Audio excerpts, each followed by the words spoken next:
wabarakatuh. Waalaikumsalam warahmatullahi wabarakatuh. Mengucapkan selamat datang kepada Bapak dan Ibu, baik narasumber maupun peserta. Kami ucapkan terima kasih sudah meluangkan waktu berharganya pada pertemuan hari ini dalam rapat koordinasi dengan LSM dukungan dari Global Fund di tahun 2023. Dalam rangka melaksanakan tugasnya, KPA bermitra dengan LSM di berbagai program DKI Jakarta, diantaranya untuk sasaran populasi kunci Penasun, dengan dukungan dari lembaga donor, salah satunya adalah dari Global Fund di tahun 2023. Melalui peran koordinasi, diharapkan memperoleh data target serta indikator kegiatan yang akan dilaksanakan di tahun 2023 oleh teman-teman LSM.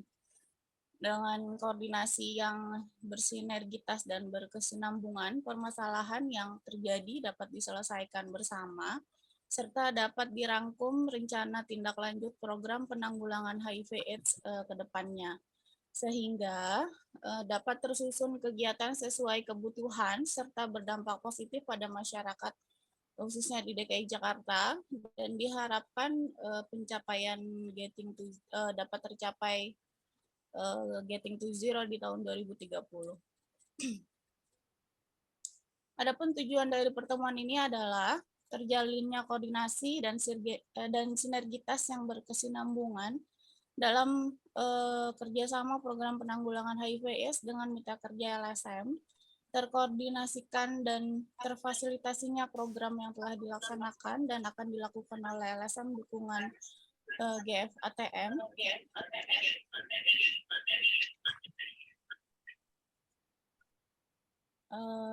komponen AIDS, terinformasi data hasil capaian serta indikasi masalah di lapangan, dan terjadinya kolaborasi yang bersinergi antara KPA dan LSM dalam pencapaian Getting to Zero di tahun 2030. Peserta pertemuan hari ini adalah Dinas Kesehatan, Dinkes 5 Wilayah, KPAP, teman-teman KPA Kota dan Kabupaten, Ketua dan Korwil Forum LSM, PR Spiritia, SR LSM Yayasan Pelita Ilmu, dan pimpinan LSM Yayasan Mutiara Maharani yang dalam pertemuan ini akan bertindak sebagai narasumber. Acara hari ini akan dimulai dengan pembukaan dan arahan dari Kepala Bidang Dukungan dan Layanan Dr. Taufik Ali Fuad, kemudian dilanjutkan dengan paparan dari narasumber dari Yayasan Mutiara Maharani yang akan dimoderatori oleh Bapak Sugiharto dari bidang Monef KPA DKI Jakarta. Selanjutnya diskusi, kemudian dilanjutkan dengan rekomendasi dan penutupan oleh Kepala Bidang Monef KPAP DKI Jakarta, Bapak Muhammad Ikhwan. Sebelum kita mulai dengan Dr. Taufik, izinkan saya membacakan peraturan untuk pertemuan hari ini. Semua peserta harus dalam kondisi mikrofonnya mute saat host, moderator, dan narasumber berbicara. Semua peserta dimohon menampilkan nama dan asal instansinya dari mana. Pertanyaan silahkan diajukan dengan menulis di kolom chat dan tuliskan ditujukan kepada narasumber yang mana. Serta diperbolehkan untuk bertanya lebih dari satu di kolom chat, atau peserta yang ingin bertanya bisa melakukan raise hand setelah semua narasumber selesai melakukan presentasinya. Dimohon untuk peserta bisa aktif dalam sesi diskusi tanya-jawab. Peserta yang bertanya diharapkan menyampaikan langsung pertanyaan kepada narasumber yang dimaksud. Link absensi akan kami share di kolom chat, sudah di-share tadi oleh Mbak Debbie, silahkan diisi. Nah, semua materi presentasi narasumber akan dikirimkan ke peserta setelah acara selesai di kolom chat. Baik, Bapak dan Ibu, selanjutnya akan ada arahan dari Kepala Bidang Dukungan dan Layanan, Dr. Taufik Ali Fuad. Silahkan, Dok. Baik, terima kasih Bu Agi. Bapak Ibu yang saya hormati, Pertama-tama terima kasih sudah kembali bergabung pada acara kali ini. Untuk tahun 2023 kita berinisiatif untuk segera melakukan koordinasi dengan banyak stakeholder yang berkaitan dengan penanggulangan HIV/AIDS di DKI Jakarta. Kita akan melakukan koordinasi ini baik kepada OPD, sektor lain terkait, dan teman-teman di LSM. Untuk LSM, sejak beberapa hari lalu kita sudah memulai dengan kawan-kawan kita yang terlibat dalam penanggulangan ini yang didukung oleh funding. Dalam hal ini adalah funding dari Global Fund. Kita sudah berkoordinasi terkait dengan PSP, Pekerja Seks Perempuan, yaitu dengan SRPKBI dan SSR-nya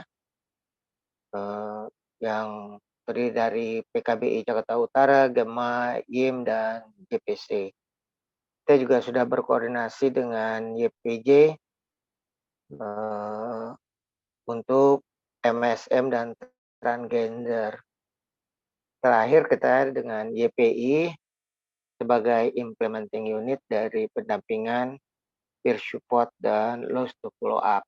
Nah, hari ini kita akan fokus kepada teman-teman kita dari Yayasan Mutiara Maharani yang mereka dapat dukungan untuk kegiatan berkaitan dengan PIWID IDUS.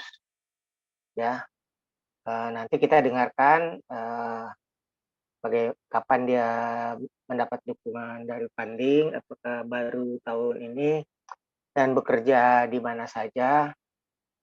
Wabil khusus di DKI Jakarta, bekerja di 5 kotakah atau bagaimana, dan layanan-layanan mana.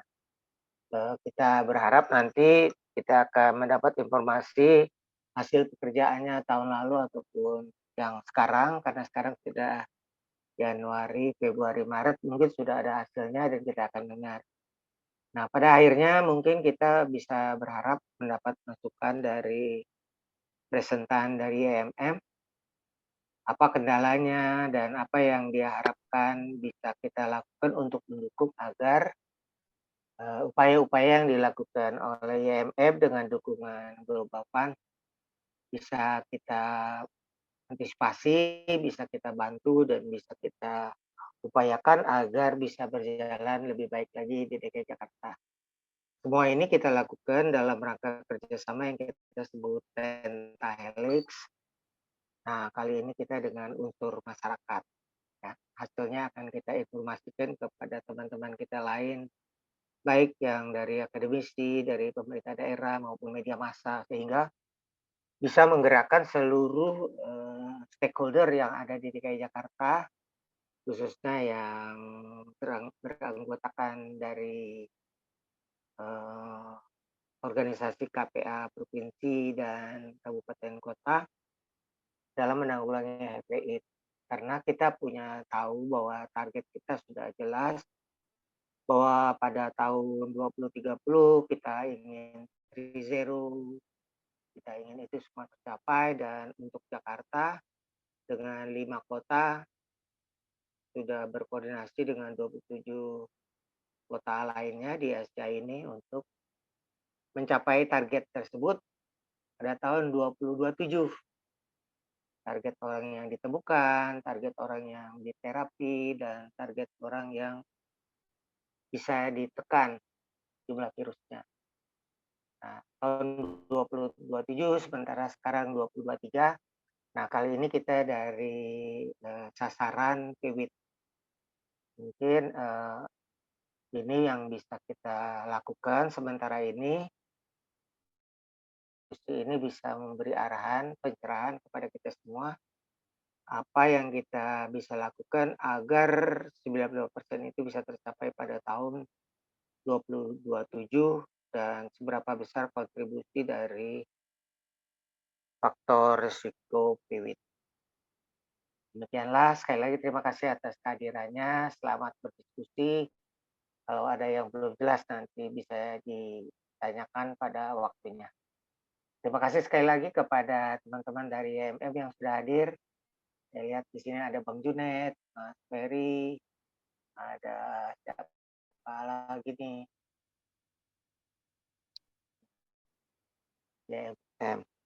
Ya, ada Adi Intan tadi saya lihat. Nah, terus pada Bapak Ibu yang dari KPA provinsi maupun kabupaten kota juga bisa menyimak apakah YMM beraktivitas di masing-masing kabupaten kotanya. Sekali lagi terima kasih. Wassalamualaikum warahmatullahi wabarakatuh.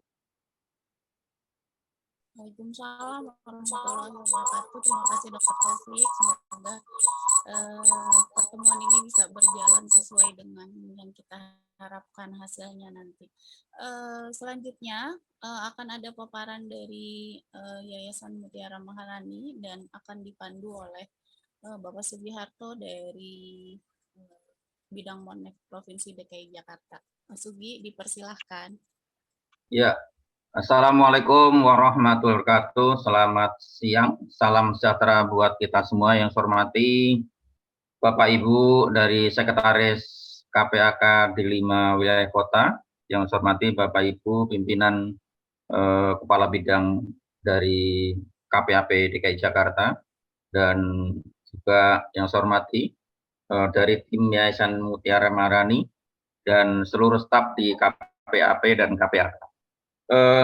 Hari ini kita akan melakukan koordinasi dengan Yayasan Mutiara Maharani sesuai dengan core-nya KPA, yaitu untuk melakukan koordinasi, fasilitasi, dan monitoring. Ini adalah dua bagian. Satu sisi kita juga melakukan koordinasi dan satu sisi adalah bagian dari monitoring. Nah, tentunya kita berharap selain tadi sudah disampaikan oleh Dr. Taufik, bagaimana kita bisa mencapai fast track 2027 di DKI Jakarta, yang tidak kalah pentingnya juga tentunya bagaimana juga kita bisa mencapai 3.0. Di DKI ada satu panduan untuk pelaksana kegiatan, yaitu dengan SPM. Nah, barangkali nanti kita akan coba kritisi sejauh mana pelaksanaan program yang dilakukan oleh teman-teman Yayasan Mutiara Maharani sudah on the track sesuai dengan jalur yang ada, yang sudah disepakati bersama.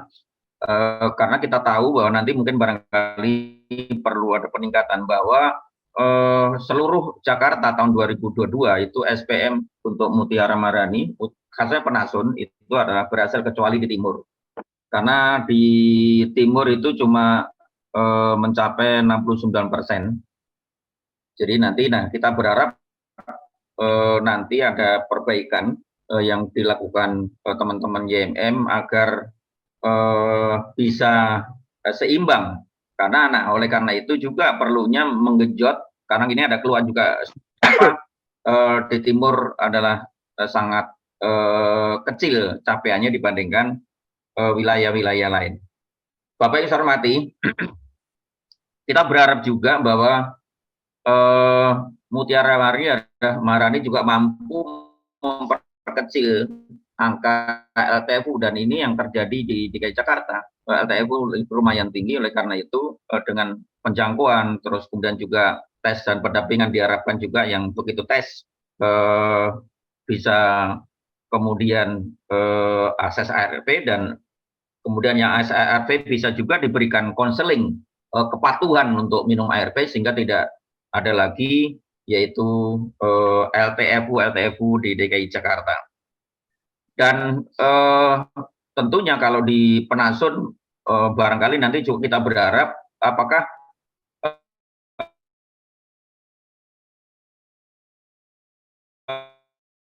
Penasun juga ada kendala-kendala terkait dengan perumahan, karena ini adalah biasanya memang ada kesulitan-kesulitan. Kalau di istilahnya jangkis street atau penasun di jalanan itu lebih mudah dibandingkan penasun-penasun yang di rumahan. Nah, ini barangkali nanti yang kita berharap paparan yang akan disampaikan oleh teman-teman Yayasan Mutiara Maharani. Kepada Mas Jun, dipersilakan untuk menyampaikan paparannya. Terima kasih Pak Sugi. Mbak Debbie izin bantu share. Bang Junet sebelum paparan bisa perkenalan dulu. Jelasin dulu. Oke, baiklah. Terima kasih Bapak, Ibu, dan sekalian dimanapun berada. Senang sekali kami dari Yayasan Mutiara Maharani, cabang DKI Jakarta, melakukan paparan pada kali ini, di mana Mutiara Maharani tidak hanya ada di DKI, tapi ada di beberapa cabang. Perkenalkan, saya Junedi Galingging sebagai Koordinator SSR untuk wilayah DKI Jakarta dan Tangerang. Jadi kami juga ada di Tangerang. Di link ini nanti ada juga beberapa KL yang join, ada juga staf program, staf monet, dan koordinator lapangan. Baiklah, karena slide sudah ada, kita akan mulai. Seperti yang ada di depan Bapak Ibu, nama lembaga kami Yayasan Mutiara Maharani. Jadi barang paling berharga, harta paling berharga yang ada di bawah laut. Nah, kami punya tagline, pemberdayaan bermakna. Kami berpikir, berkonsep, kalau pecandu itu bukan dari segalanya. Pecandu masih bisa pulih dengan caranya sendiri. Sehingga pecandu itu bisa bermakna tentunya untuk diri dan lingkungannya. Oke, slide Mbak Deb.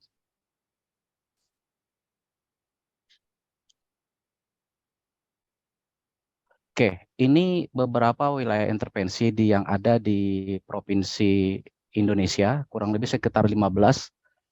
Salah satunya ada di DKI Jakarta, yaitu Yayasan Mutiara Maharani. Jadi yang ada di peta ini Bapak Ibu, wilayah intervensi YPI. Kami kebagian di salah satu kota, jadi di mana program ini sebenarnya cukup menyeluruh ya dan komprehensif. Jadi seperti yang ada di kota Jakarta ini ada Yayasan Mutiara Maharani, wilayahnya ada di DKI Jakarta, 5 kota, dan 3 kota di Banten, Kota Tangerang, Kabupaten, dan Tangerang Selatan. Oke, slide.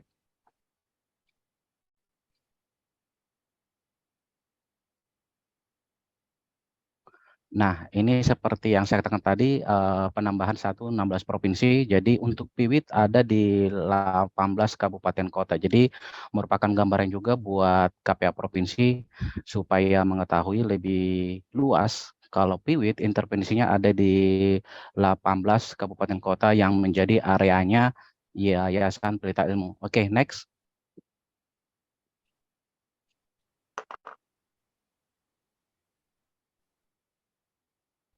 Oke, penjangkauan terintegrasi untuk PWIT. Jadi tujuan untuk kegiatannya adalah penjangkauan berbasis klien dan rekan sebaya, termasuk distribusi paket pencegahan.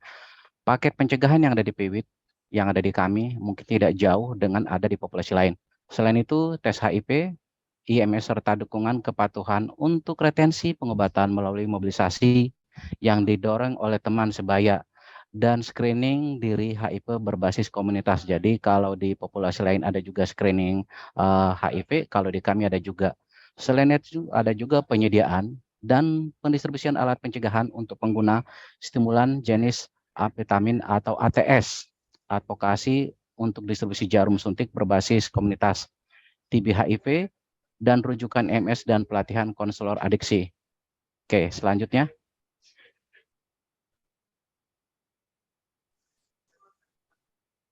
Oke, selanjutnya. Ini dari manajemen kami, Mutiara Maharani, kok di sini fotonya kecil ya.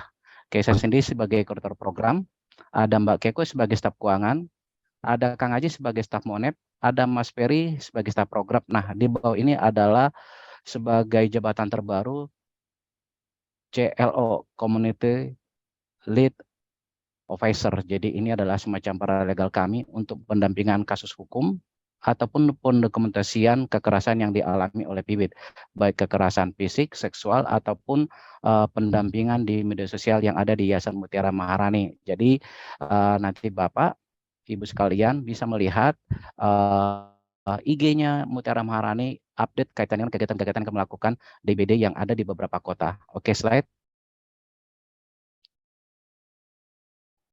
Nah, ini staf pelaksana program wilayah Jakarta Selatan ada Mas Janal Suhendi, petugas lapangan ada 3, yang satu namanya Mas Dwi Martoya Saputra, yang kedua Mas Aprijal, yang ketiga Mas Robi Sugiarto.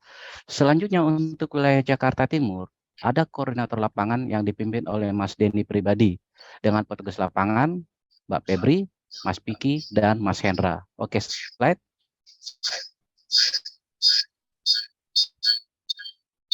Untuk Jakarta Barat, ada koordinator lapangan Mas Ucok Manggala Panca. Ini saya juga nggak tahu nih Mas Ucok, padahal bukan orang Batak, tapi suka dipanggil Ucok. Dan dikenal memang Ucok sih di komunitas Jakarta Barat. Petugas lapangannya ada Mas Rino Andrian, Mas Sepula, terus ada Mas Heri. Selanjutnya untuk wilayah Jakarta Pusat, ada Mas Adi Adnan Riyadi, maksudnya sebagai KL. Untuk petugas lapangan ada 3, Mbak Dewi, M. Pradi, dan Mas Ageng Sumarna. Oke, slide. Nah, untuk Jakarta Utara ada Mas Anton Sugiri, tetap 3 petugas lapangan, yakni Mas Tengku, Mas Epet, dan Mas Siner. Untuk wilayah Banten, koordinator lapangan itu dipegang oleh Jakarta Selatan juga, yaitu Mas Jenal Suhendi, dengan petugas lapangan ada Mas Oscar Kautsar untuk Tangerang Selatan, Mas Jen Munandar untuk PL Kota Tangerang. Oke, selanjutnya. Nah, ini yang kami jangkau di semester 1 Januari sampai dengan Juli 2022. Jadi per bulan ada untuk Jakarta Barat, Pusat, Selatan, Jakarta Timur, dan Kota Jakarta Utara. Karena memang diminta untuk paparan untuk Jakarta, jadi kami tampilkan hanya untuk DKI Jakarta. Nah, di belakangnya ada totalnya. Contoh untuk Jakarta Barat, untuk satu semester kemarin, kami menjangkau sebanyak 395 dengan rincian per bulannya. Terus untuk Jakarta Pusat, itu total sebanyak 422. Untuk Kota Jakarta Selatan sebanyak 374. Untuk Jakarta Timur itu sebanyak 804. Untuk Jakarta Utara sebanyak 264. Jadi total yang kami jangkau pada tahun 2022 sebanyak 2.259. Oke, slide. Nah, ini adalah akumulasi dari Januari sampai dengan Juni, total yang saya bacakan tadi. Jadi sebanyak 2.259. Jadi untuk rinciannya saya sengaja tampilkan di depan, apa mungkin Bapak Ibu terutama dari kota ingin mendapatkan angkanya secara real, itu yang saya tampilkan di depan tadi. Oke, selanjutnya itu dari Januari sampai dengan Juni bisa kita lihat ya Bapak Ibu. Suara saya kedengaran Pak Sugi? Pak Sugi, suara saya kedengaran kan? Kedengaran, silakan lanjut. Oke, terima kasih. Untuk di Jakarta Barat itu untuk yang reaktif selama semester 1 hanya 1. Untuk Jakarta Pusat itu tidak ada temuan. Untuk Jakarta Selatan selama semester 1 itu ada 4 dan itu ada di bulan Maret. Untuk Jakarta Timur itu hanya 1, ada di bulan Maret. Untuk di Jakarta Utara hanya 1 yang ada di bulan April. Jadi total 7 untuk temuan reaktif kita di semester 1. Oke, selanjutnya. Nah, ini yang dijangkau semester 2 dari Juli sampai dengan Desember 2022. Untuk Jakarta Barat sebanyak 411, untuk Jakarta Pusat totalnya dari Juli sampai dengan Desember itu sebanyak 504, Jakarta Selatan sebanyak 383 dengan rincian bisa kita lihat dari Juli sampai dengan Desember. Untuk Jakarta Timur itu total yang kita jangkau sebanyak 352. Untuk Jakarta Utara total sebanyak 162. Jadi total yang kita jangkau di semester 2 sebanyak 1.812. Oke, selanjutnya slide.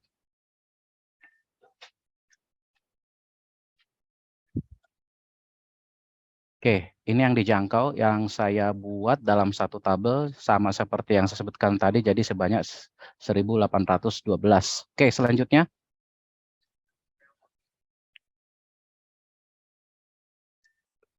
Oke. Nah, untuk yang dirujuk semester 2 dari bulan Juli sampai dengan Desember 2022 total sebanyak 724 dengan rincian Jakarta Banyak sebanyak 78, Jakarta Pusat sebanyak 333, Jakarta Selatan sebanyak 127, Jakarta Timur sebanyak 133, Jakarta Utara sebanyak 48. Oke, slide. Nah, untuk yang reaktif semester 2 itu dari Juli sampai dengan Desember dengan rincian untuk Jakarta Barat sebanyak 1 itu hanya ditemukan pada bulan Juli.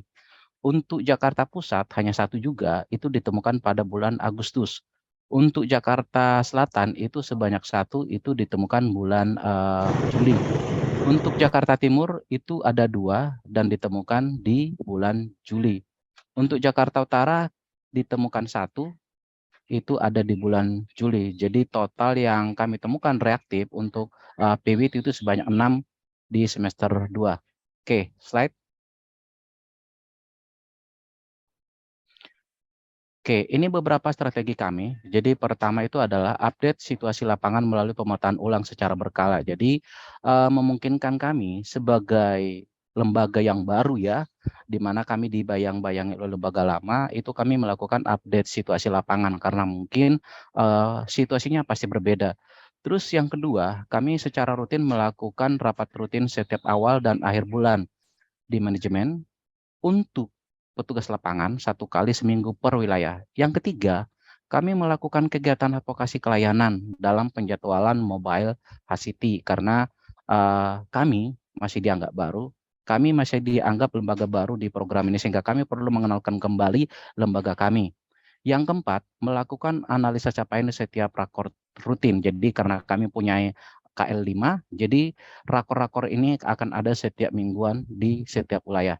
Yang kelima, melakukan advokasi kegiatan khususnya PIWI terkonsentrasi. Ini yang menjadi senjata pamungkas kami, di mana PIWI terkonsentrasi ada di Bapas, Lapas, rutan, dan tempat-tempat lainnya seperti rehab juga. Jadi kami katakan PIWI terkonsentrasi karena PIWI-nya itu ada di satu tempat. Selanjutnya, pelibatan mitra terkait dalam kolaborasi kegiatan program di tahapan implementasi setiap kegiatan. Jadi kami bermitra dengan siapapun, termasuk lembaga yang lama yang sudah bertahun-tahun melakukan penjangkauan dan pendampingan.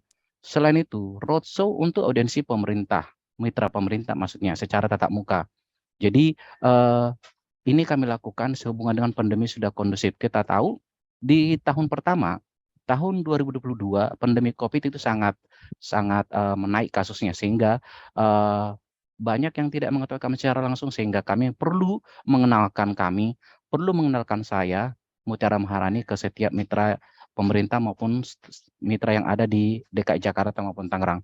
Selanjutnya, melakukan peningkatan kapasitas SDM melalui kegiatan reboan. Kami sebut ini reboan karena kami lakukan setiap rebo sekali dalam seminggu. Jadi materi yang berbeda. Jadi siapapun yang mendapatkan peningkatan kapasitas di program GF ataupun non GF, yang kami harap itu bisa meningkatkan kapasitas petugas lapangan kami akan kami berikan baik dari petugas lapangan kami sendiri, dari koordinator lapangan maupun dari tingkat manajemen. Selanjutnya,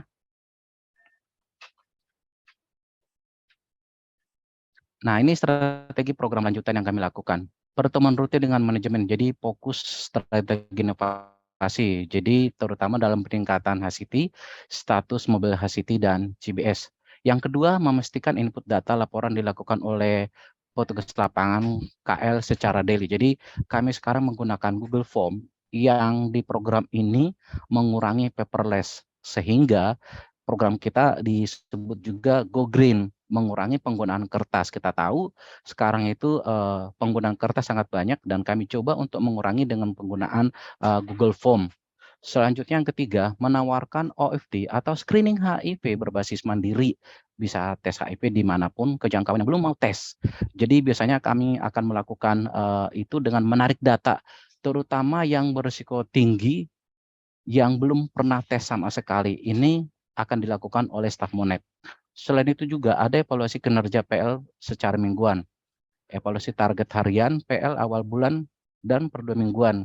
Terus juga memberikan dukungan tim untuk PL yang kinerja masih kurang, karena memang ada beberapa PL yang kinerja kurang, kami akan berikan kapasitasi baik oleh KL maupun tingkat manajemen. Selanjutnya, meningkatkan kegiatan Mobile City bersama layanan mandiri. Nah, ini mungkin menjadi pertanyaan kami, karena pada semester 1 kemarin, di tahun pertama, di bulan 2, kami menggunakan layanan mandiri yang mungkin itu di luar dari layanan puskesmas.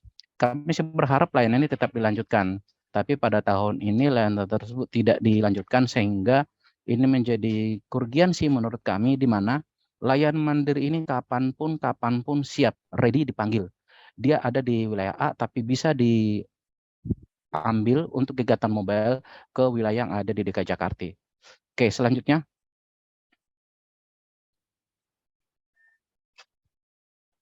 Oke, naik ke atas lagi. Nah, ini kegiatan dukungan dana GF tahun 2023. Jadi kita yang bicarakan yang sudah, yang akan kita lakukan di tahun ini, karena kalau di tahun kemarin banyak kegiatan sudah kita lakukan. Yang pertama itu mobile testing for PIWIT. Jadi ini kami lakukan sebanyak 8 kali di tahun ini, di semester ini. Terus juga ada supporting group PIWIT for PIWIT, partners Young PIWIT, BL46 itu sebanyak 8 kali di 1 semester ini. Jadi pertemuan khusus para pecandu, komunitas dan teman-temannya. Terus ada juga support group meeting for OST client.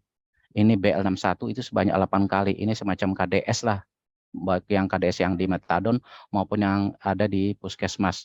Selanjutnya case conference among SSR at district level, jadi BL71 ini kami lakukan 7 kali. Ini semacam kegiatannya memberikan informasi data atau yang mengkonferensikan data ke layanan-layanan. Jadi contoh di satu daerah kami menjangkau merujuk sekian, itu akan kita di case conference kan dengan mitra terkait seperti layanan yang ada di wilayah tersebut. Terus selanjutnya kita juga ada kegiatan PIWIT Working Group Meeting at provincial level to strengthen harm reduction implementation. Jadi ini yang saya maksud tadi Pak Sugi, memungkinkan nanti KPA kita bersinergi di BL ini. Itu ada sebanyak 7 kali di tahun ini. Selanjutnya ada pertemuan SHM OFT BL42. Ini maksudnya BL ini menekankan kembali kepada petugas lapangan, mitra-mitra kaitannya dengan SHM atau screening HIV mandiri atau FT yang kita kenal lah. Jadi ini nanti akan ada BL-nya, memungkinkan nanti kami juga pasti mengundang KPA dan mitra terkait di BL ini. Selanjutnya ada HIV related stakeholders meeting at district level BL 112. Jadi di sini juga KPA nanti akan kami undang, begitu juga dengan mitra-mitra terkait seperti Sudin, seperti komunitas dan mitra-mitra kami yang ada di 5 kota. Selanjutnya ada juga pertemuan TB HIV stakeholder BL 102. Nah, yang terakhir ini adalah CLO. Ini ada semacam jabatan baru, posisi yang ada di Yayasan Mutiara Maharani, khususnya di tahun ini. Itu baru aktif pada tahun 2023, tepatnya di bulan Maret. Jadi posisinya itu adalah Community Liaison Officer atau yang kita sebut dengan CLO. Jadi dia bertugas mencatat untuk pencatatan kasus baik kekerasan seksual, fisik, dan juga terlibat dalam mengelola media sosial kami. Oke, next selanjutnya. Untuk target kami di tahun 2023 di semester 1, Bapak Ibu sekalian yang ada di Zoom bisa dilihat, untuk di Tangerang kami mempunyai target itu 130. Karena kita berbicara DKI, maka kita fokus kepada Jakarta. Untuk Jakarta Pusat semester 1 kami mempunyai target 450. Ini sama semua nih. Jadi kami mempunyai 3 PL dan 1 KL. Oke, selanjutnya. Nah, untuk target di semester 2 juga tidak jauh beda ya, karena ini adalah apa namanya ya, untuk di target semester 2 ini apabila di semester pertama dia belum tes, di semester kedua itu bisa dimasukkan sebagai klien baru. Itu kalau diperbesar itu untuk setiap kota sebanyak 473 setiap kota. Jadi sama Kota Jakarta Timur, Barat, Selatan, Jakarta Timur maupun Jakarta Pusat sama targetnya. Selanjutnya, oke, ini capaian Januari. Capaian yang Januari berdasarkan kota yang ada di DKI Jakarta, contoh seperti Jakarta Pusat, itu dijangkau 93, yang HCT sebanyak 21. Untuk Jakarta Timur dijangkau 80, yang PCT 4. Untuk Jakarta Utara dijangkau 56, itu HCT-nya masih belum ada, tapi di minggu ini atau tepatnya besok kita akan melakukan kegiatan di salah satu rutan Cipinang. Oke, selanjutnya untuk Jakarta Barat kita jangkau 72, yang dites itu sebanyak 14. Jakarta Selatan dijangkau 76, yang HCT itu sebanyak 3 dan reaktifnya sampai saat ini belum ada. Sementara yang paling kanan itu EFT. OFT ini yang seperti yang saya sebutkan tadi, ini adalah screening ataupun tes HIP mandiri. Jadi masing-masing petugas lapangan kami untuk wilayah kami berikan. Oke, selanjutnya. Slide lagi. Nah, ini kayaknya udah deh. Oke, ini untuk capaian di bulan Februari. Nah, di bulan Februari untuk di Jakarta Pusat dijangkau 226, yang tes atau hasil itu sebanyak 72. Untuk di Jakarta Timur 184, ya ini kurang ini nih screenshotannya. Terus yang tes 7. Untuk Jakarta Utara kalau berapa 129, yang tes itu 25. Jadi sampai dengan saat ini kami sudah melakukan kegiatan untuk capaian, penjangkauan, dan rujukan di bulan Februari. Oke, selanjutnya. Nah, ini beberapa kegiatan kami karena ada pepatah berkata kegiatan-kegiatan itu akan bisa tergambar dari beberapa foto yang ditampilkan. Jadi ini adalah kegiatan kami di Lapas Kelas 1 Cipinang di tahun 2022. Jadi kami sebagai SSR yang dipercaya untuk di DKI Jakarta termasuk Jakarta Timur itu juga melakukan kegiatan pemberian informasi.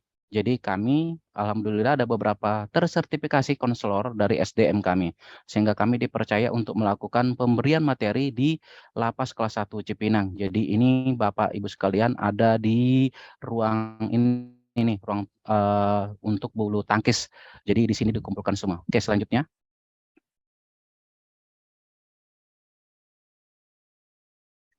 Nah, ini sesi materi adiksi dari Yayasan Mutiara Maharani.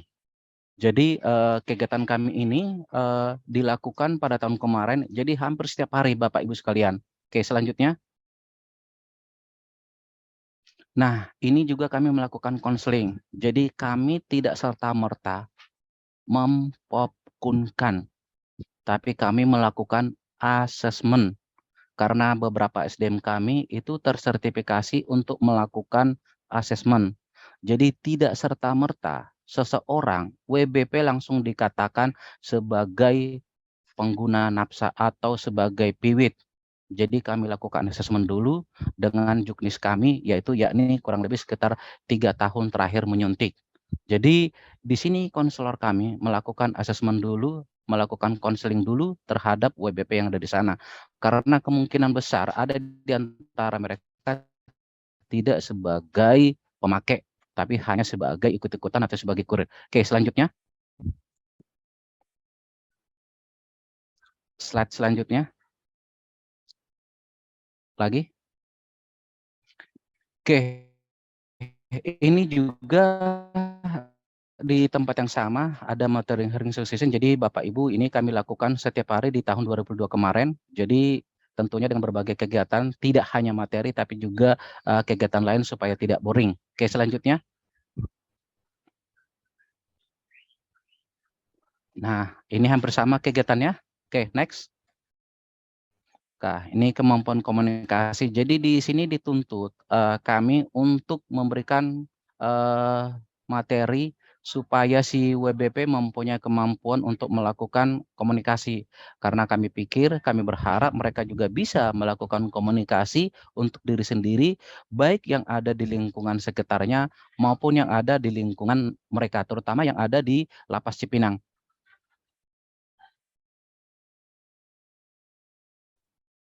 Terus ini beberapa kegiatan kami, konselor adiksi sebelum masuk nih. Jadi kami akan melakukan ini dulu foto ya, foto itu sebagai bagian dari dokumentasi kami. Oke, selanjutnya.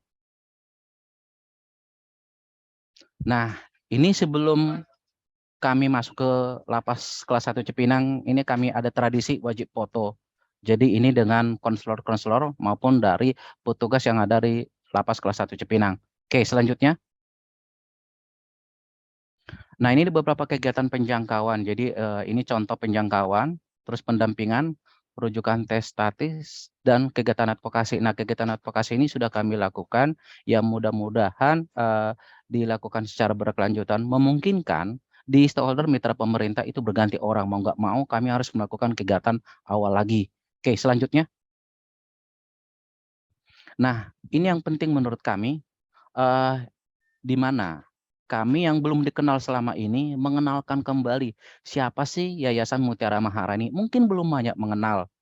Jadi sebetulnya kami sudah banyak berkecimpung di dunia untuk korban pengguna nafsa, di mana kami juga terdaftar sebagai salah satu institusi penerima wajib lapor. Dan kami sudah melakukan kegiatan MOU dengan Kanwil Provinsi DKI Jakarta di tahun 2022, yang secara otomatis lapas, bapas, rutan, dan tempat-tempat lainnya kami juga terikut serta. Jadi seperti yang ada di foto ini, ada kegiatan kami di Lapas Tangerang, ada di kegiatan di Jakarta Pusat, terus ada kegiatan mobile VCT di Jakarta Pusat juga, dan kegiatan lainnya. Seperti yang kita lakukan tadi juga ada kegiatan mobile HCT di Bapas Jakarta Pusat. Oke. Slide. Nah, ini beberapa kegiatan kami juga. Kenapa saya tampilkan? Kenapa kami tampilkan di beberapa tempat seperti ini? Karena berdasarkan asesmen kami, berdasarkan analisa kami, banyak kami dapatkan temuan kasus pengguna narkoba. Ketika mereka keluar itu tidak bisa terdeteksi. Jadi pasca rehab, kami akan melakukan pendampingan secara terus-menerus. Jadi memungkinkan pengguna nafsa ketika mereka keluar, mereka akan mengakses layanan wajib lapor itu akan kami dampingi, terutama untuk kasus layanan lanjutan.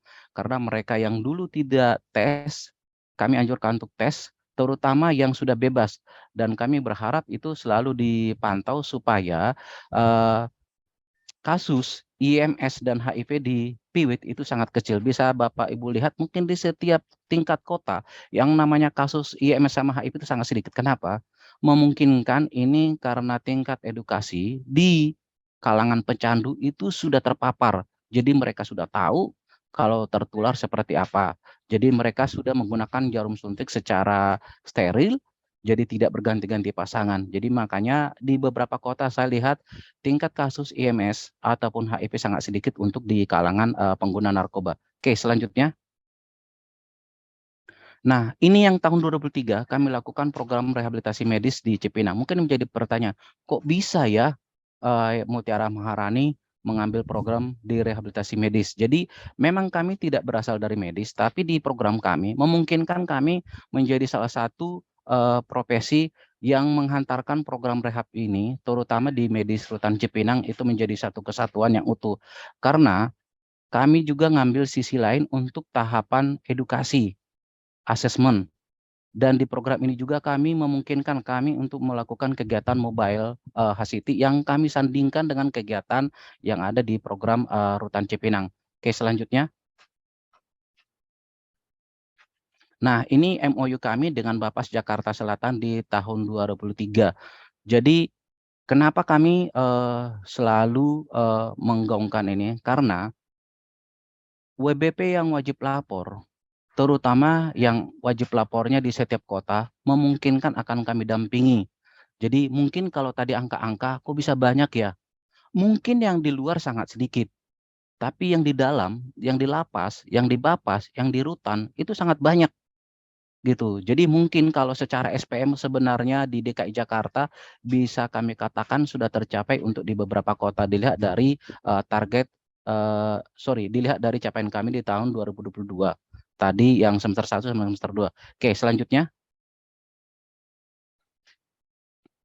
Nah, ini kegiatan kami di Rutan Salemba di program rehabilitasi medis di tahun 2023 ini masih grace, Bapak Ibu. Di antara foto ini ada beberapa OJT yang kami sebut yang baru keluar dari program rehab yang kami berdayakan sebagai konselor. Yang dulu mereka sebagai objek sekarang menjadi subjek, ya. Jadi mereka melakukan konseling. Dulu di konseling, sekarang menjadi konselor. Jadi kami berharap tagline yang ada tadi, pemberdayaan bermakna, ini yang kami masuk tadi, bahwa korban pengguna nafsa, penasun masih bisa kok lebih baik, masih bisa kok berbuat supaya tidak ada lagi kasus korban pengguna nafsa yang baru di keluarga maupun di lingkungan sekitarnya. Selanjutnya. Nah, ini juga Mas Grace Bapak Ibu, ini di tahun 2023, jadi kami melakukan pemberian informasi kesehatan dasar, HIV dan AIDS, sebenarnya masih banyak sih materi lain ya yang kami sampaikan, jadi mungkin karena keterbatasan waktu kami tampilkan sedikit. Jadi kalau teman-teman KPAP Provinsi berkenan nanti terlibat hadir, bisa nanti kami bisa libatkan di kegiatan-kegiatan kami. Oke, slide. Nah, ini yang baru hari kemarin. Jadi kegiatan program pasca rehabilitasi di Bapas Jakarta Pusat yang kami lakukan pada tanggal 13 kemarin. Ini Bapak Ibu semua yang ada di sini adalah baru keluar dari rutan, dari lapas yang kurang lebih sekitar ada yang keluar 1 bulan dan 3 bulan. Nah, kenapa ada program ini? Ini adalah salah satu sinkronisasi program kami dengan Bapas supaya pengguna narkoba yang keluar ketika mereka keluar dari rutan atau Bapas itu bisa terdeteksi supaya bisa termonitoring kecanduannya seperti apa. Terus juga bisa dijangkau, bisa didampingi sehingga kecanduan mereka bisa dikurangi, pemulihan mereka bisa terjalin terus. Dan pada hari ini juga secara japri ke Mbak Debbie, kegiatan kami ini secara berkelanjutan kami lakukan di Bapas Jakarta Pusat maupun Bapas lainnya. Oke, slide. Nah, ini beberapa program rehab kami. Ini di IMM Cabang Cianjur, Sukanegara. Jadi program kami komprehensif Bapak Ibu sekalian, jadi dari hulu ke hilir.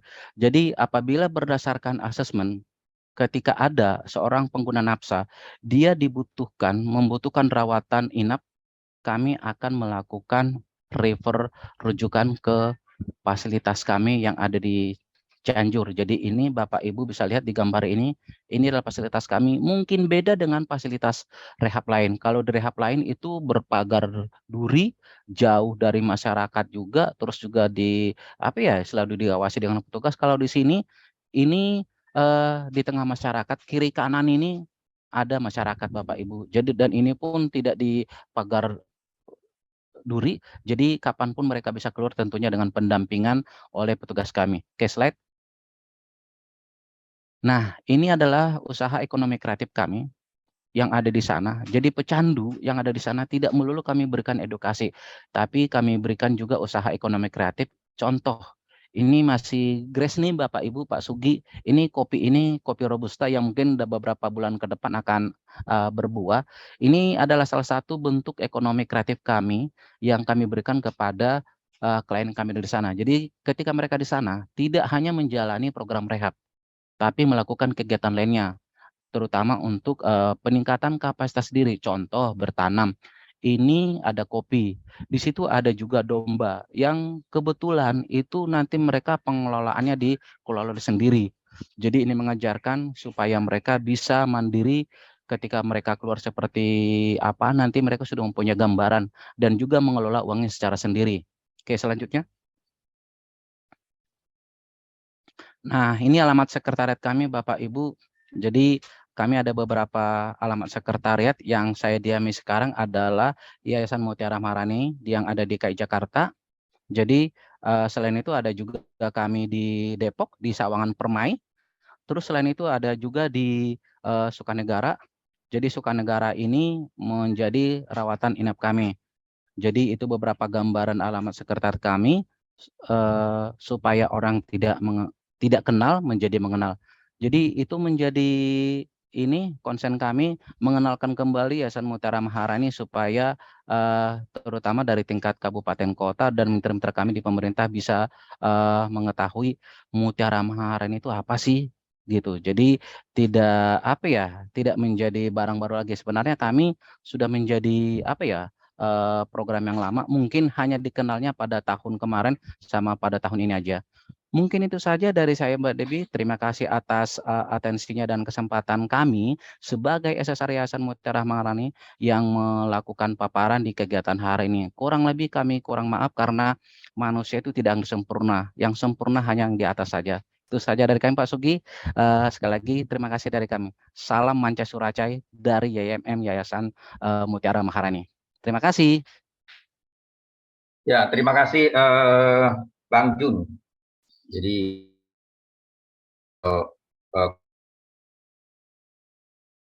nanti Bang Jun kadang-kadang nggak kenal dia, yang dikenal BJ. Jadi Bapak Ibu yang saya hormati, tadi paparan yang menarik yang sudah disampaikan oleh Yayasan Mutiara Maharani, baik capaian yang pada tahun 2022 dan juga capaian tahun 2023. Sebelum ada pertanyaan, saya hanya akan menyampaikan tadi bagus tagline yang disampaikan oleh Yayasan Mutiara Maharani, artinya adalah tagline-nya kemudian diterjemahkan oleh Pak Jun bahwa pecandu itu bisa pulih dengan caranya sendiri. Memang tidak ada satu lembaga pun juga yang bisa memprediksi atau juga menjamin bahwa dia akan pulih, karena prinsipnya adalah pecandu nggak bisa sembuh tapi bisa pulih, dan pulih itu harus ada semangat dari dirinya sendiri bahwa dia ingin pulih. Tentunya kita semuanya adalah sebagai pendamping yang barangkali bisa membantu bagaimana dia bisa pulih. Itu yang pertama. Yang kedua, tadi juga bahwa karena Yayasan Mutiara Maharani adalah lembaga baru, khususnya adalah di bidang penjangkauan tes di DKI Jakarta. Kalau di rehabilitasi tentu termasuk lembaga yang lama. Oleh karena itu, Yayasan Mutiara Maharani juga melakukan updating pemetaan secara internal di masing-masing wilayah untuk memastikan bahwa penasun yang dijangkau itu benar. Yang kedua adalah untuk agar juga sesuai dengan on the track apa yang dilakukan oleh teman-teman YMM, maka dilakukan juga rapat rutin akhir bulan. Terus, nah ini nanti catatan buat saya tentunya, tadi PW terkonsentrasi, menurut saya itu satu yang sudah dilakukan oleh YMM lama, yaitu di Lapas Rutan dan juga Bapas. Terus kemudian yang tentunya sangat penting juga sekarang karena banyak juga teman-teman penasun atau pengguna nafsa itu masih sulit untuk diajak tes, maka dilakukan EFT atau SHBK, dan ini juga dilakukan juga. Bapak Ibu saya hormati, tadi saya hanya mencatat, mohon izin Mas Jun, jadi karena ini beberapa kali kita diskusi di dinas dengan teman-teman Sudin juga, karena memang untuk mensinkronkan capaian khususnya tes ya yang dilakukan teman-teman YMM dengan wilayah Jakarta Pusat, karena memang Jakarta Pusat itu untuk SPM-nya ada warga binaan. Nah ini yang kadang-kadang capaiannya beda. Terus kemudian di timur juga, di timur itu di Sudin juga ada SPM untuk warga binaan pemasyarakatan. Jadi ada dua wilayah itu. Sementara kalau di teman-teman YMM kan ada juga di Jakarta Selatan. Nah, saya catat tadi bahwa sampai saat ini khususnya untuk 2023, kalau saya lihat kalau di 2022 itu tadi sudah sampaikan di awal bahwa memang Jakarta Timur yang untuk capaian SPM-nya masih sangat rendah dibandingkan dengan wilayah yang lain, karena wilayah itu sudah mencapai 100% lebih, tapi di timur itu baru 6%. Nah itu kita sadari karena memang YMM juga memang baru di dalam melakukan penjangkauan di wilayah Jakarta khususnya timur. Nah untuk itu barangkali ada catatan khusus yang mungkin barangkali di dalam rapat nanti kita masukkan juga rapat bulanan di teman-teman YMM agar juga mengepus untuk wilayah timur harus juga kemarin diminta juga dibedakan mana yang warga binaan, mana capaian yang memang penasun yang memang ada di lingkungan masyarakat. Nah ini nanti barangkali yang perlu juga disampaikan teman-teman YMM. Barangkali itu sekali lagi kepada Bapak Ibu silakan barangkali ada yang perlu dipertanyakan kepada teman-teman YMM. Silakan ada yang mau bertanya.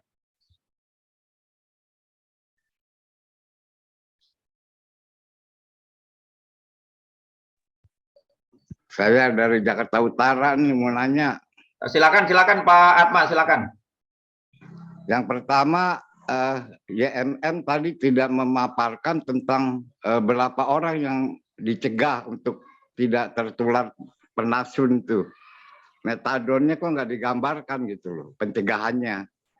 Seolah-olah yang dikembangkan pemberdayaannya saja, yang sudah kena penasun baru diberdayakan. Padahal kan mereka dicegah.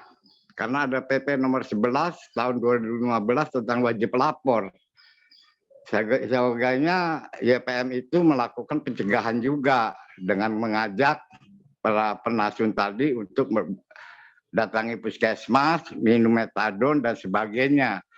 Sehingga lambat laun berkuranglah nanti kecanduan mereka, baru diberdayakan. Yang kedua, barangkali Indonesia masuk dalam darurat narkoba gitu loh. Ya, jaringan-jaringannya diputus mata rantai, sudah demikian besar pemutus mata rantai jaringan narkobanya. Lalu jenis-jenis apa yang masih beredar di masyarakat itu kan harusnya ditampilkan oleh JPM. Gitu ya. Dia tertular pengguna narkoba suntik, jenis apa yang digunakan gitu loh. Itu nggak ditampilkan ceritanya. Mohon diceritakan upaya pencegahan dia ke puskesmas melalui metadon. Itu berapa orang jumlahnya per wilayah. Lalu berapa puskesmas yang menyelenggarakan metadon di Jakarta Utara. Yang kedua, mungkin bisa dialog dengan penasun, jenis-jenis obat apa yang mereka gunakan selama ini. Karena Indonesia masuk darurat narkoba. Secara teori sih udah diputus mata rantai dan jaringannya. Tapi prakteknya kan masih ada juga. Itu aja minta penjelasannya. Makasih. Ya, terima kasih Pak Atma. Mungkin barangkali Mas Jun bisa menjelaskan.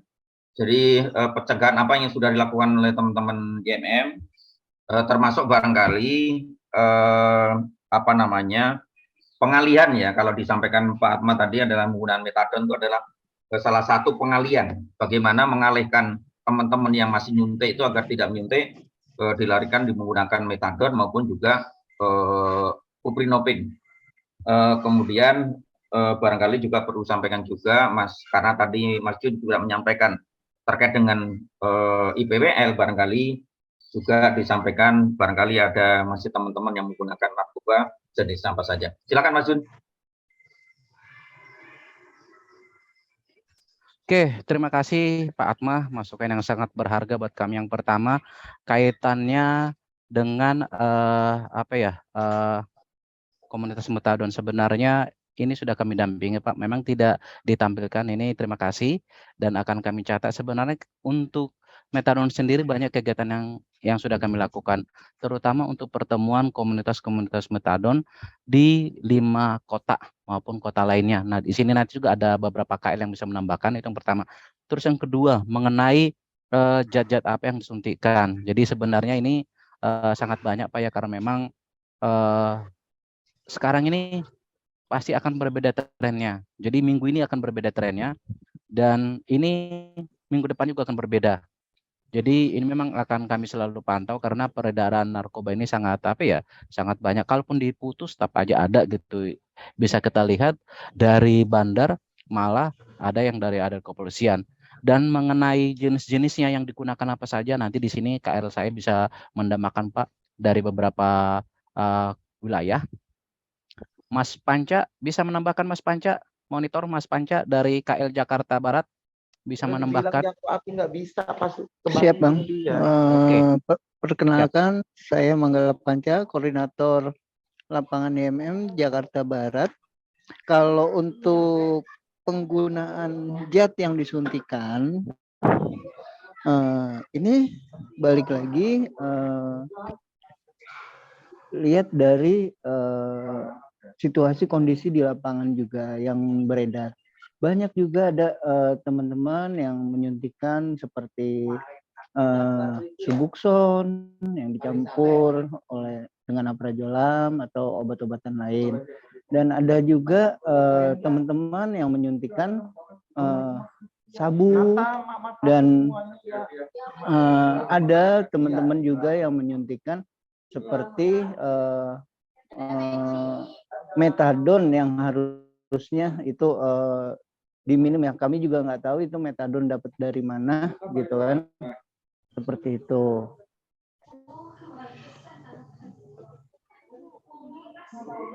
Oke, ada lagi Mas Panca yang ditambahkan?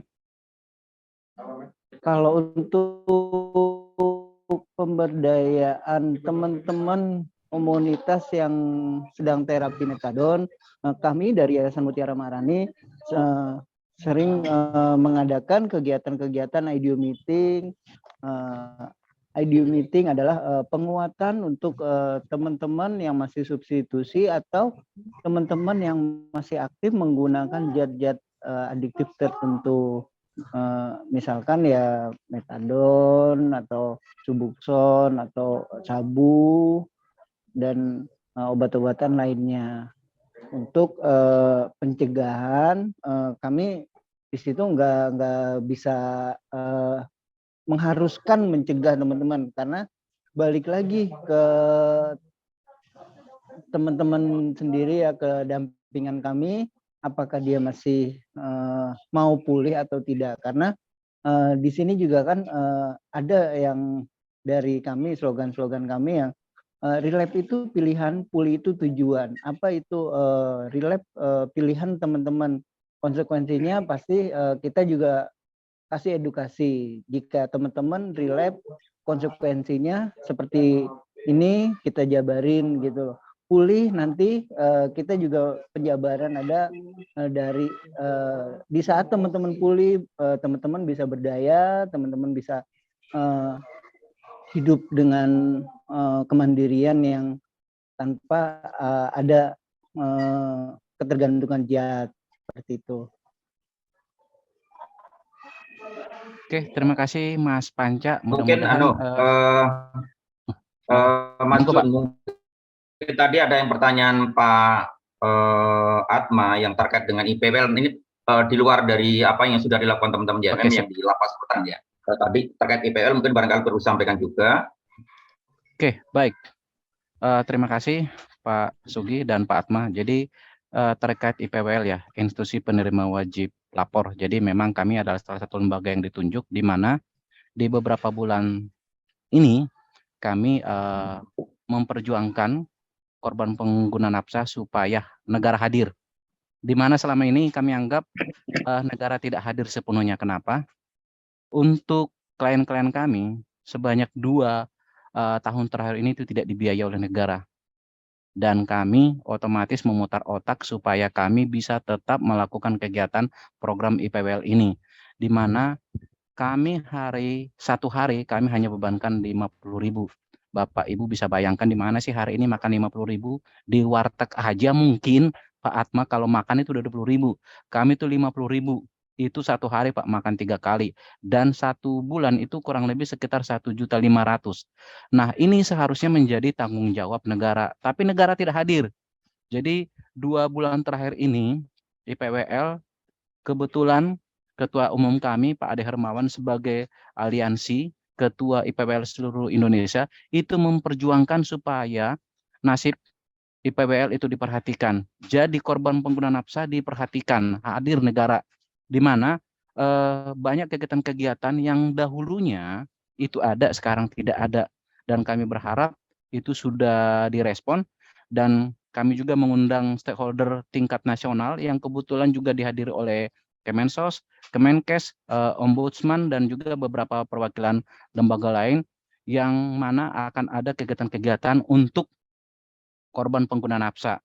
Yang dulu mungkin mendapatkan kegiatan-kegiatan, sekarang ya tidak ada. Kami perjuangkan supaya supaya di tahun ini ada. Ini menjadi concern kami karena kita nggak bisa bayangin lagi akan ada meledak korban pengguna nafsa.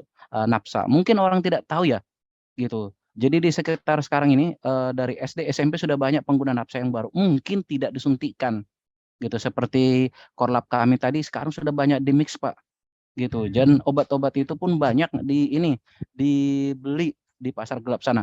Bahkan jarum suntik pun mereka tuh dapatkan secara online. Mungkin di pasar gelap ada, tapi di pasar online ada, gitu. Ini yang mengkhawatirkan kami supaya negara hadir. Jadi kami menuntut negara hadir, terutama dari Kemensos, supaya korban pengguna nafsa ini diperhatikan, terutama untuk intervensinya, Pak, gitu. Jadi jangan hanya ditangkap, dihukum, selesai. Nggak selesai itu, Pak, persoalan, gitu. Ketika mereka di dalam, siapa yang menjamin mereka akan clean? Di dalam juga banyak barang, gitu. Tapi ketika keluar, itu nggak diperhatikan. Paling seperti kegiatan kami. IMM itu paling berapa orang stafnya. Ketika pasca rehab ada ribuan itu yang keluar, Pak. Kita nggak bisa tahu, kita nggak bisa deteksi.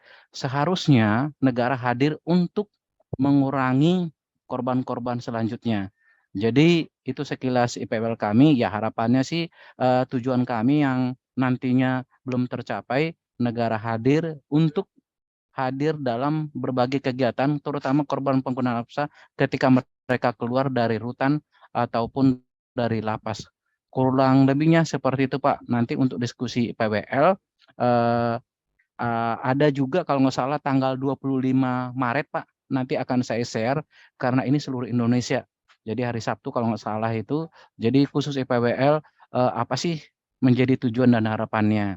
Jadi di tanggal tersebut akan saya share ke Mbak flyernya ke Mbak Debbie supaya dari Bapak Ibu sekalian yang ada di kota provinsi maupun yang di kota lainnya bisa bergabung untuk mengetahui seperti apa sih tuntutan IPWL yang ada di DKI Jakarta maupun seluruh Indonesia. Kurang lebih seperti itu Pak Sugi dan Pak Atma. Terima kasih. Ya, terima kasih, Mas Jin. Selamat sore. Saya sapa nih ada Dr. Eka dari Jakarta Timur, ada Dr. Tia dari Jakarta Selatan, dan Bu Eti Jakarta Barat, ada Dr. Putri Jakarta Utara dari pusat, belum lihat. Mungkin barangkali ada yang perlu dikritisi dari wilayah, karena kalau kita lihat, mohon izin Bu Dokter, dan bahwa di capaian yang dilakukan oleh teman-teman Yayasan Mutiara Maharani ini untuk di catur bulan pertama itu Jakarta Selatan misalnya itu 21 dari 220, artinya sudah 10% dari target SPM. Kemudian Jakarta Barat itu 29 dari 127, jadi sudah lebih 20%, 40% malah. Jadi kemudian dari Jakarta Utara 29. Nah ini barangkali nanti bisa Jakarta Timur yang masih kecil, dari tahun 2002 juga kecil, ya mohon mungkin barangkali ibu-ibu bisa menyampaikan pertanyaan, dan mungkin barangkali perlu juga sinkronisasi terkait dengan data yang ada di wilayah. Silakan Bu Eti. Baik, apa kabar Pak Sugi? Sehat, alhamdulillah Bu Eti, sehat, silakan. Baik, terima kasih. Tadi sudah dipaparkan oleh YMM itu kan tadi kalau saya lihat di Jakarta Barat itu 300-an penjangkauan yang sudah dijangkau oleh YMM ya. Nah, saya mau memastikan aja ya, apakah jangkauannya itu duplikasi tidak. Ketika di bulan Januari misalkan menjangkau ABCDE ya, totalnya ada sekian. Ketika di bulan B, apakah ABCDE ini dijangkau lagi atau tidak? Dan terlaporkan atau tidak. Nah begitu ya, karena kalau kita lihat ini penjangkauannya 3 bulan ada 300-an, itu luar biasa loh untuk penasut saat ini ya gitu. Nah, saya khawatirnya nanti itu ada duplikasi, sehingga kalau ada duplikasi jadi nanti kalau kumulatif akan kebacanya adalah IU di Jakarta Barat ini banyak banget ya gitu, padahal yang dijangkaunya setiap bulan itu hanya itu aja orangnya. Itu yang saya minta kepastian ya. Terus yang kedua adalah coba tolong bikinkan laporan tahunan yang selama YMM ini bekerja, ya. Bikinkan laporan tahunan selama ini DMM ini bekerja dengan Jakarta Barat seperti apa, dibuat laporan tahunan saja. Gitu ya, jangkauan yang sudah dikerjakan ini per wilayah. Bikinnya jangan per Sudin aja, satu provinsi, tapi nanti bisa dipilah-pilah Jakarta Barat sekian, Jakarta Timur sekian, Jakarta Selatan sekian. Itu saja sih, Pak Sugi, terima kasih. Ya, terima kasih Bu Eti. Silakan Mas Jun, mungkin barangkali bisa disampaikan. Oke, Apakah terima ada kasih duplikasi? Bunda Eti atas pertanyaannya. Yang pertama kaitannya dengan data ya. Jadi data yang dijangkau di bulan Januari dijangkau lagi enggak di bulan Februari. Yang pertama, ketika dijangkau di bulan Januari, apabila dijangkau di bulan Februari itu masuknya pengulangan ataupun repeated kontak. Jadi kalau dia sudah kami jangkau Ibu untuk di bulan Januari, tidak akan dihitung lagi menjadi ID baru di bulan Februari. Karena kami mempunyai sistem, jadi sistem kami akan mendetek itu ID-nya, di mana yang dijangkau itu harus berbasiskan NIK. Jadi harus mempunyai nomor induk KTP. Jadi apabila ditemukan satu klien dijangkau selama berturut-turut itu konteksnya apa? Kalau hanya sebatas penjangkauan itu hanya dihitung satu. Tapi kalau dijangkau di Januari, dijangkau lagi di bulan Februari dan berujung tes tetap dihitung satu. Jadi tidak ada double Bu. Jadi karena kami sudah mempunyai sistem yang akan mendeteksi setiap ID masing-masing klien, baik secara nama maupun secara NIK. Itu yang pertama. Yang kedua, untuk laporan tahunan, baik Bu, kami akan segera buatkan per wilayah. Jadi sehingga nanti apa yang kami kerjakan di tahun 2022, nanti setiap Sudin akan kami berikan laporannya. Jadi yang dijangkau, yang dirujuk, yang reaktif, dan lain-lainnya. Memang untuk kegiatan kami ini Bu, untuk secara kewilayahan ya, pasti akan berbeda angkanya yang dipunyai oleh YMM sama dengan Sudin. Memungkinkan ID yang kami jangkau itu bukan ber-KTP, bukan berdomisili yang ada di tempat. Karena kita tahu tidak hanya di Piwit yang mobilitasnya sangat tinggi, di komunitas lain juga sangat memungkinkan seperti itu. Jadi kami pastikan tidak akan ada double. Dan kami juga melakukan asesmen Bapak Ibu sekalian, jadi tidak ada hanya nama. Kalau hanya nama doang, tidak ada NIK itu tidak akan bisa diinput. Gitu. Tentunya kami juga ada form assessment-nya. Jadi tidak serta-merta kami langsung mempewiitkan seperti kata tadi Pak Sugi, mempopkunkan gitu. Ada kategorinya. Ya kebetulan di beberapa SDM kami itu mempunyai kemampuan. Jadi dia mempunyai kemampuan untuk melakukan konseling. Sehingga pertemuan pertama tidak langsung dilakukan pengguna. Ada beberapa kriteria tertentu, ada beberapa asesmen tertentu. Jadi seperti itu Bunda Eti, mudah-mudahan nanti laporan yang kami kerjakan di tahun 2022 lengkap ya Bu, dari bulan 1 sampai dengan bulan Desember itu akan kami kirimkan ke Sudin, terutama Sudin Jakarta Barat. Mungkin itu saja dari saya Pak Sugi. Kebetulan di sini ada Pak Korlap nih, monitor Pak Korlap, Ucok Manggala Panca. Mana suaranya? Izin, Pak Sugi, izin boleh menanggapi lagi? Silakan Bu Eti. Boleh, Silakan. Bunda Eti. Oke, tadi kan hampir 300-an itu tidak ada duplikasi karena berbasis NIK ya. Terus barusan disampaikan bahwa banyak IDO yang tidak mempunyai KTP NIK. Nah, itu bagaimana sistem pelaporannya ya? Oke, baik Ibu. Kami akan secara ini ditolak Bu. Gitu. Dan kami juga ada program dan kebetulan juga kalau nggak salah di sini ada Pak Tri ya. Jadi sama KPA Provinsi kami pernah melakukan kegiatan inisiasi dengan Dukcapil Provinsi. Apabila tidak mempunyai NIK akan dibuatkan tentunya dengan ketentuan yang berlaku gitu. Jadi kami juga mengejarkan klien kami, dampingan kami supaya mempunyai identitas diri gitu. Jadi kalau contoh nih, baru mereka keluar dari lapas atau bapas. Kalau nggak salah itu di pertemuan Dukcapil hanya menyebutkan nama ibu kandung saja ketika ada di salah satu pendokumentasian contoh di Dukcapil kelurahan itu akan terdeteksi NIK-nya. Jadi kami ajarkan juga seperti itu. Kalau memang juga tidak terdeteksi, ya biasanya itu akan kami advokasi supaya dia segera mempunyai identitas diri gitu. Jadi sekali lagi Bapak Ibu, kami akan mencoba mendokumentasikan ini sesuai dengan nama lengkap dan NIK gitu. Jadi tidak memungkinkan ada reduplikasi. Kalau tidak punya, kami akan coba advokasi. Kebetulan kegiatan-kegiatan ini tidak hanya diinisiasi oleh LSM, tapi juga sudah diinisiasi oleh KPA provinsi ya, karena saya juga hadir di situ di Jakarta Barat malah itu memungkinkan melapor dan mendapatkan NIK-nya dengan hanya menyebutkan nama ibu kandung itu akan kedetek NIK-nya yang ada dia bersama keluarga besarnya dia. Jadi seperti itu Bunda Eti, terima kasih. Ya, terima kasih Mas Jun. Selanjutnya barangkali ada Dr. Eka dari timur atau Dr. Tia dari selatan dan Dr. Putri dari pusat. Silakan. Ada yang mungkin barangkali ditanyakan atau diperjelas. Halo? Dari Sudin, Bu Dr. Eka.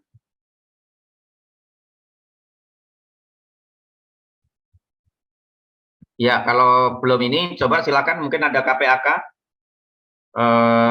Silakan. Ada yang mau tadi udah Fatma dari utara. Mungkin barangkali dari Pulau Seribu tadi Bu Rita berharap agar nanti untuk pertemuan tahun ke depan Pulau Seribu dilibatkan. Silakan mungkin dari selatan, dari KPA Barat, dari KPA Pusat, KPA Timur.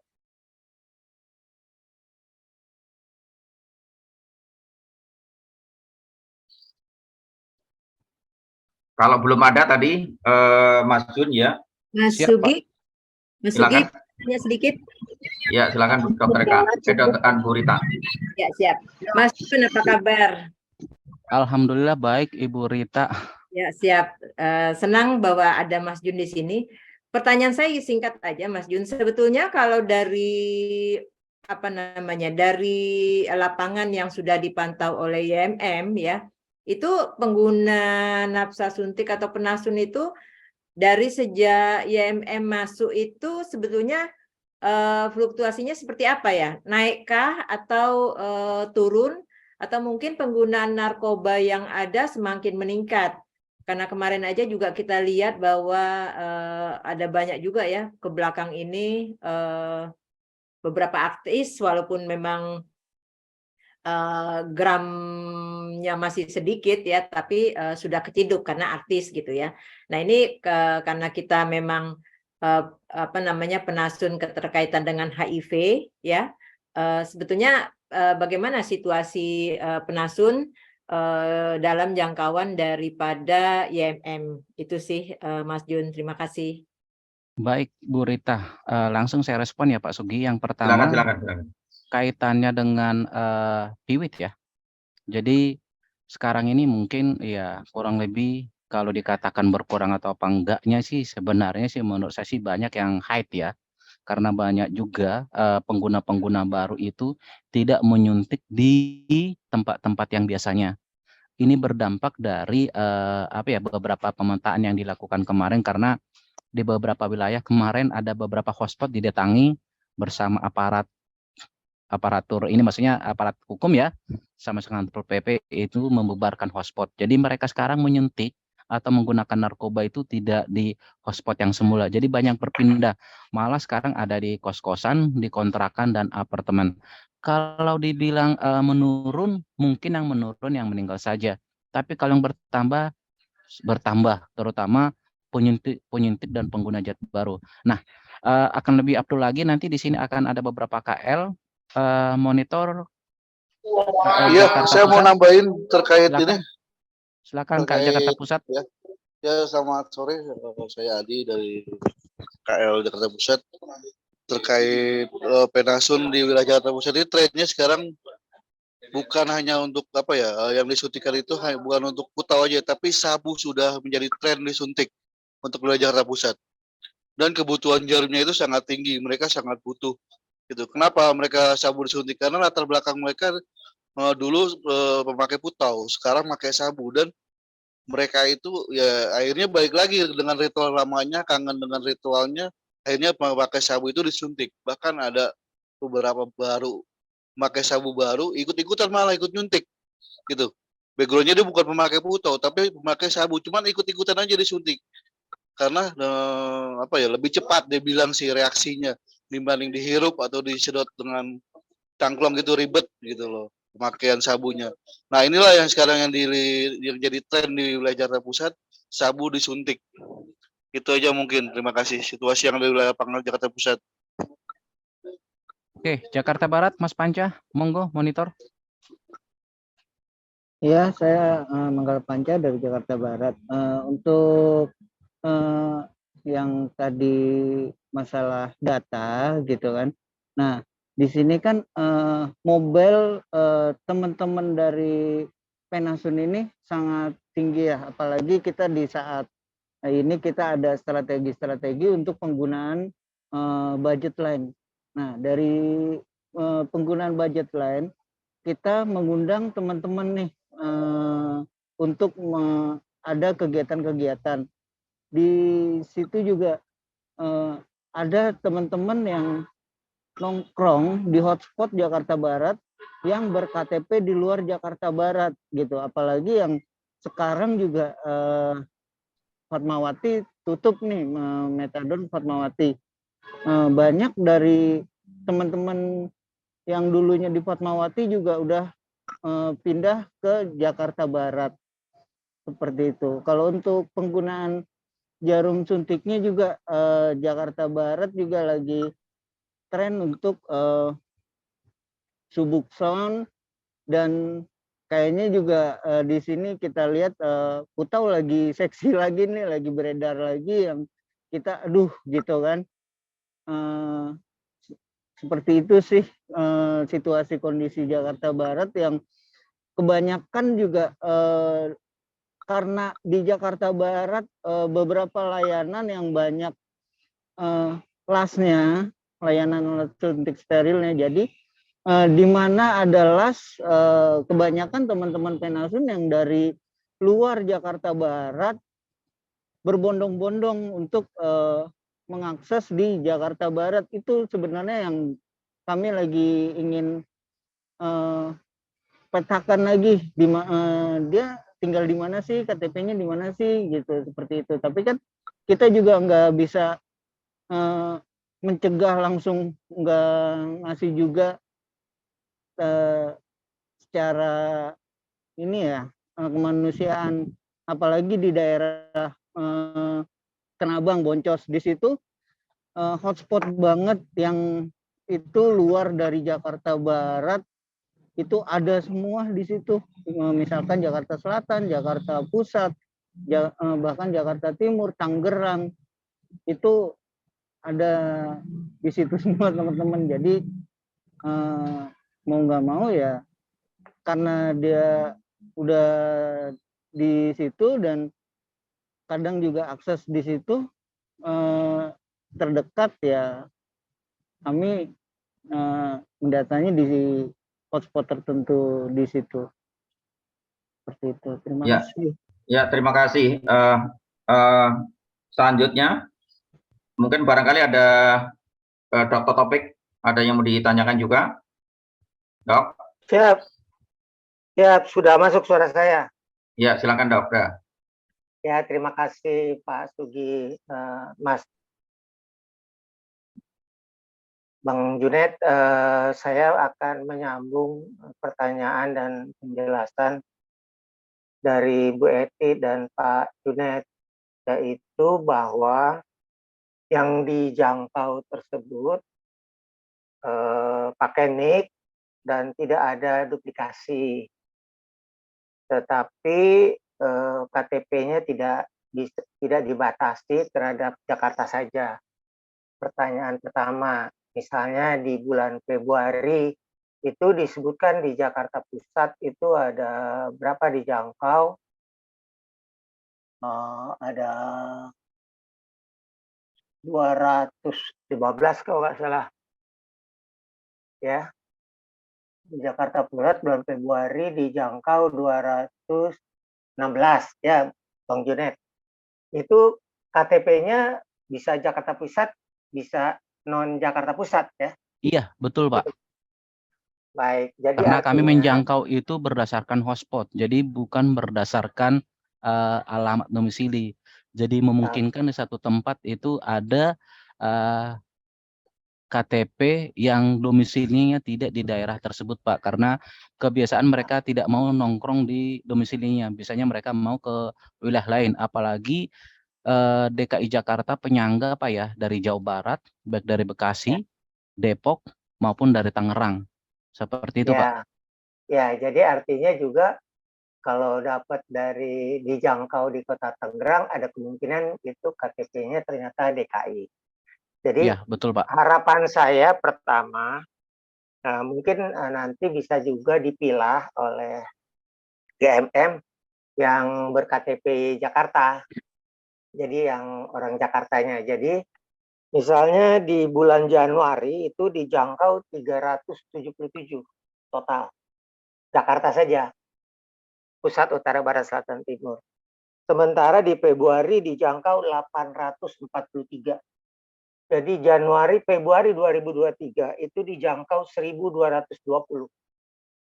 Sekira separuhnya aja orang Jakarta, itu artinya ada 600 pengguna jarum suntik di Jakarta.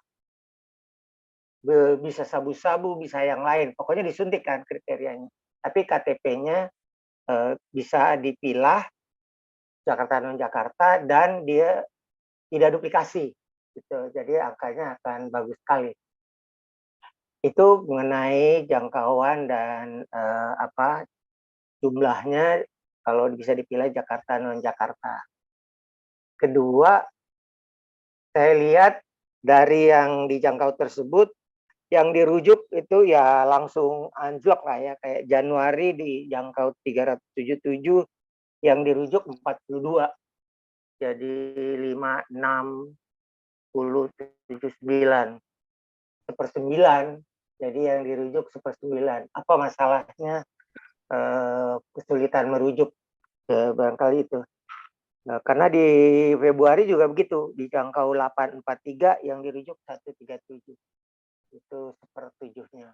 Jadi ada beda jauh antara dijangkau dan dirujuk.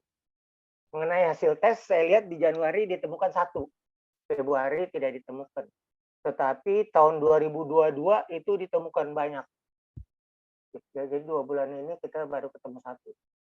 Saya nggak tahu yang 1 ini di Jakarta Pusat bulan Januari, apakah orang Jakarta KTP atau bukan. Untuk memberi gambaran kepada kita situasi Jakarta.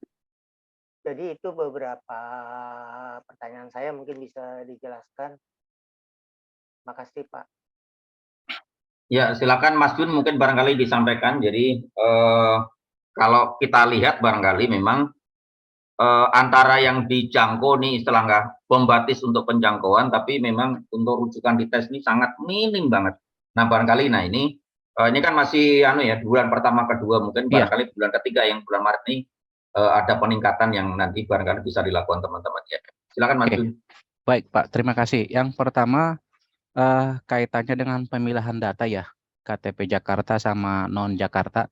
Kami akan coba dengan staf Monep Pak. Kebetulan kami mempunyai staf Monep supaya bisa memilah ya berdasarkan NIK-nya. Jadi memang memungkinkan seperti yang saya sebutkan tadi, wilayah lain bisa terdeteksi di wilayah tersebut. Jadi akan kami coba secara sistem. Itu pertama.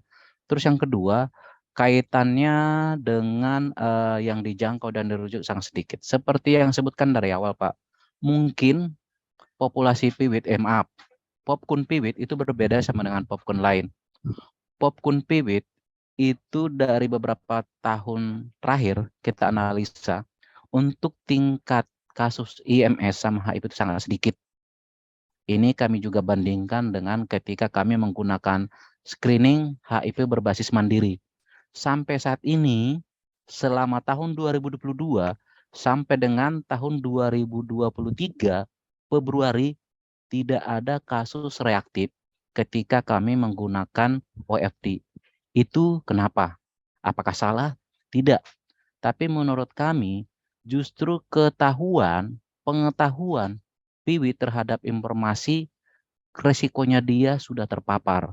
Apalagi program ini, program HR bukan 1 tahun 2 tahun. Ya, saya sebutkan saja lembaga yang terdahulu yang sudah melakukan edukasi di program HR ini sudah bertahun-tahun. Ini mungkin menjadi buat kita Pak Sugi sama teman-teman KPU provinsi supaya kita melihat tren ini. Benarkah angka kasus MS dan HIV di Penasun itu kecil? Ya, tapi yang saya lihat di tahun 2003 itu sangat kecil Pak dibandingkan sama dengan popcorn lain.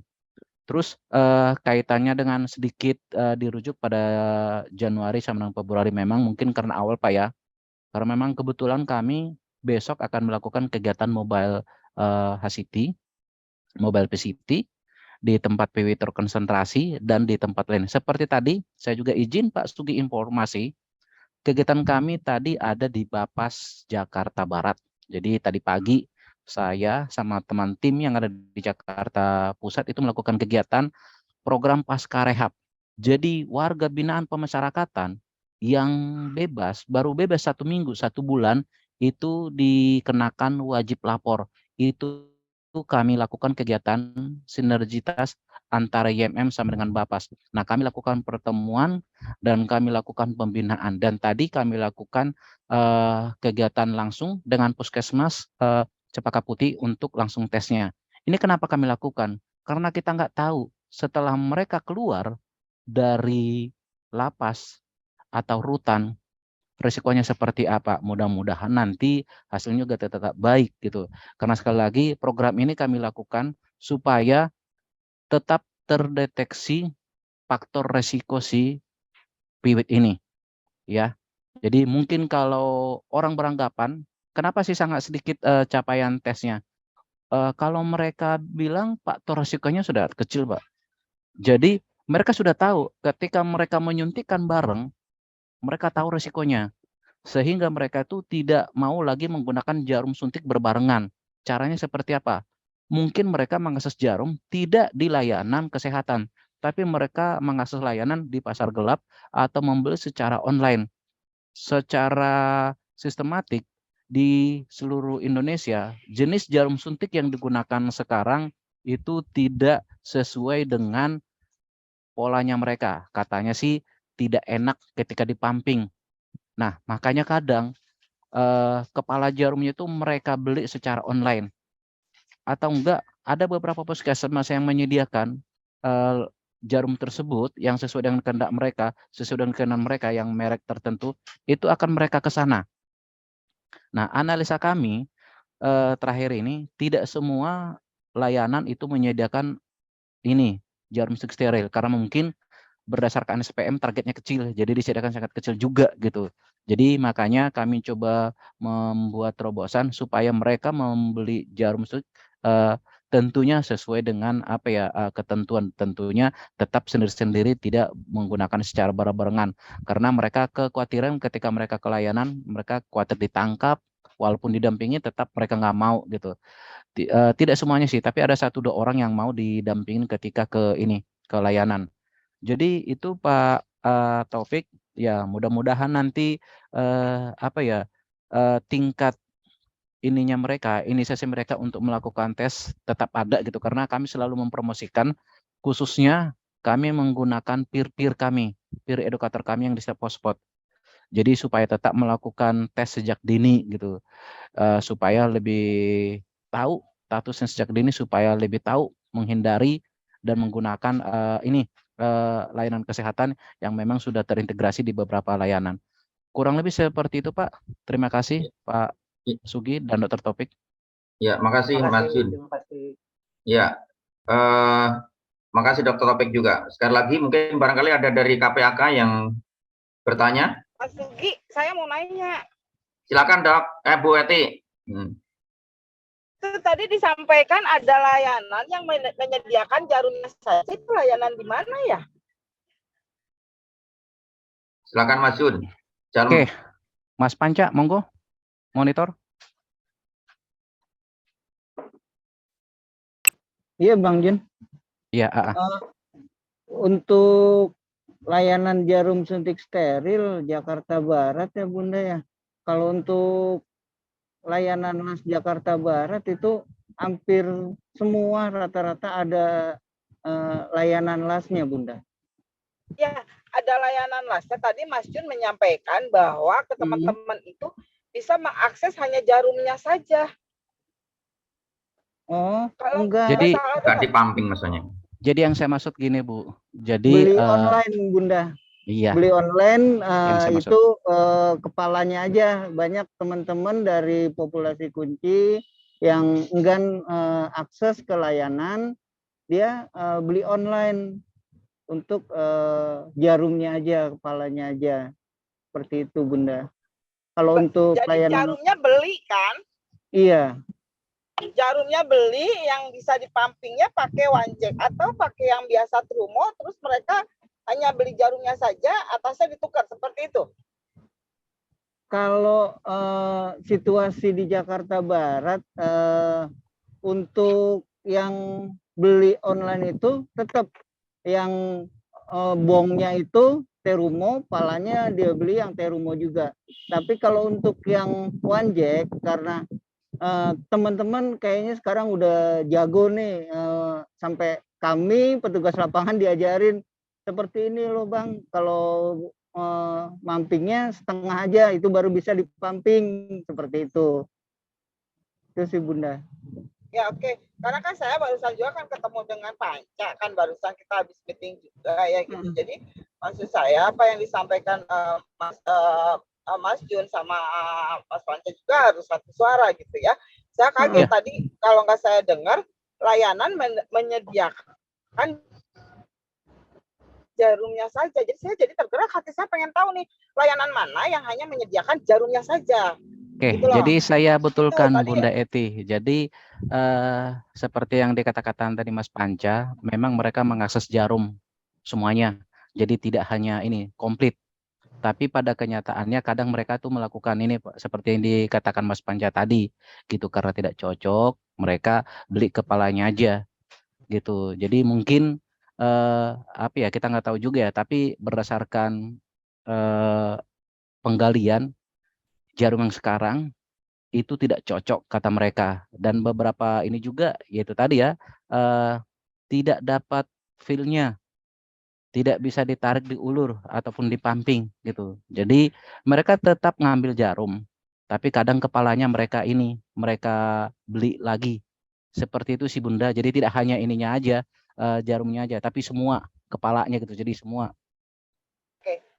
ya itu jangan sampai salah menyampaikan gitu loh. Kalau Iya, ini Bunda, iya. bisa fatal ya Jadi komplit. menyampaikannya.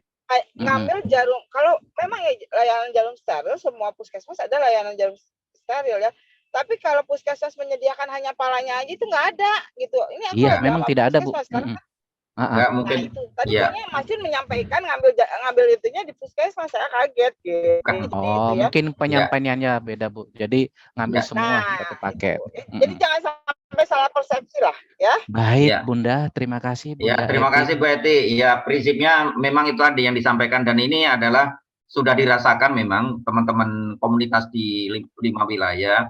Memang untuk jarum yang ada itu memang tadi ada kesulitan kadang-kadang memang terkait dengan pumping tadi, makanya kemudian mereka banyak yang kemudian membeli, atau tadi yang disampaikan Mas Jun, dia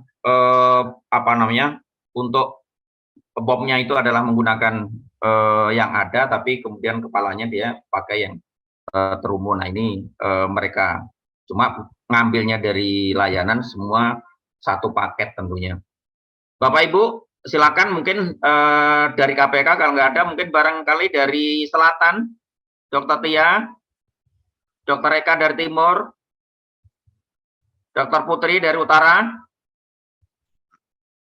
Kalau belum ada, saya yang bisa ada. kita kutip dari kegiatan yang tadi. Saya belum ada Pak Sugi.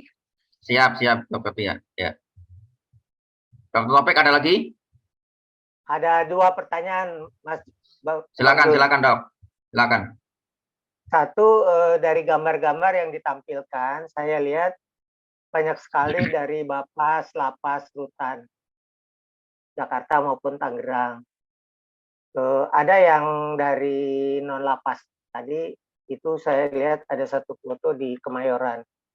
Pertanyaannya adalah dari angka yang disampaikan sekian dijangkau Januari Februari itu angkanya tuh lebih banyak dari lapas rutan atau bagaimana dibandingkan dengan yang non lapas rutan? Itu satu. Kedua, saya tertarik sama kegiatan di Cianjur nih. Itu luar biasa tuh kalau bisa dijelaskan lebih lanjut tentang kegiatan ini. Jadi misalnya itu tanahnya berapa luas, milik siapa, pembiayaannya, terus berapa orang yang terlibat gitu. Begitu, Bang Jun. Terima kasih. Terima Ya, kasih. makasih Dr. Topik. Silakan Bang Jun terkait dengan tadi data yang dijangkau itu apa gede itu dari lapas. Yang kedua terkait dengan kegiatan yang di Cianjur. Oke, baik Pak Sugih, Dr. Taufik. Seperti yang saya sebutkan tadi, IMM ada di beberapa kegiatan untuk PB terkonsentrasi. Iya, betul. Banyak yang dari rutan, Bapas, ataupun lapas. Karena memang seperti yang saya sebutkan tadi, PB terkonsentrasi yang ada di tempat tersebut itu yang belum dijangkau secara menyeluruh. Mungkin ketika mereka di dalam akan terpantau, tapi mereka ketika keluar siapa yang bisa menjamin? Dan kami beruntung mempunyai Ketua Umum Pak Ade Hermawan yang mempunyai link, dan kami juga sudah mempunyai MOU dengan Kanwil, otomatis di beberapa lapas yang bisa disebutkan satu, lapas kelas 1 Cipinang, lapas Salemba, rutan Salemba, rutan Cipinang, lapas kelas 2 Tangerang, lapas Gunung Sindur, terus juga rutan Depok. Nah, di beberapa itu kliennya atau WBP-nya itu biasanya akan kami dampingi. Jadi ketika mereka keluar, yang saya sebutkan tadi pasca rehab itu akan kami monitor terus. Makanya akan berbeda secara angka ketika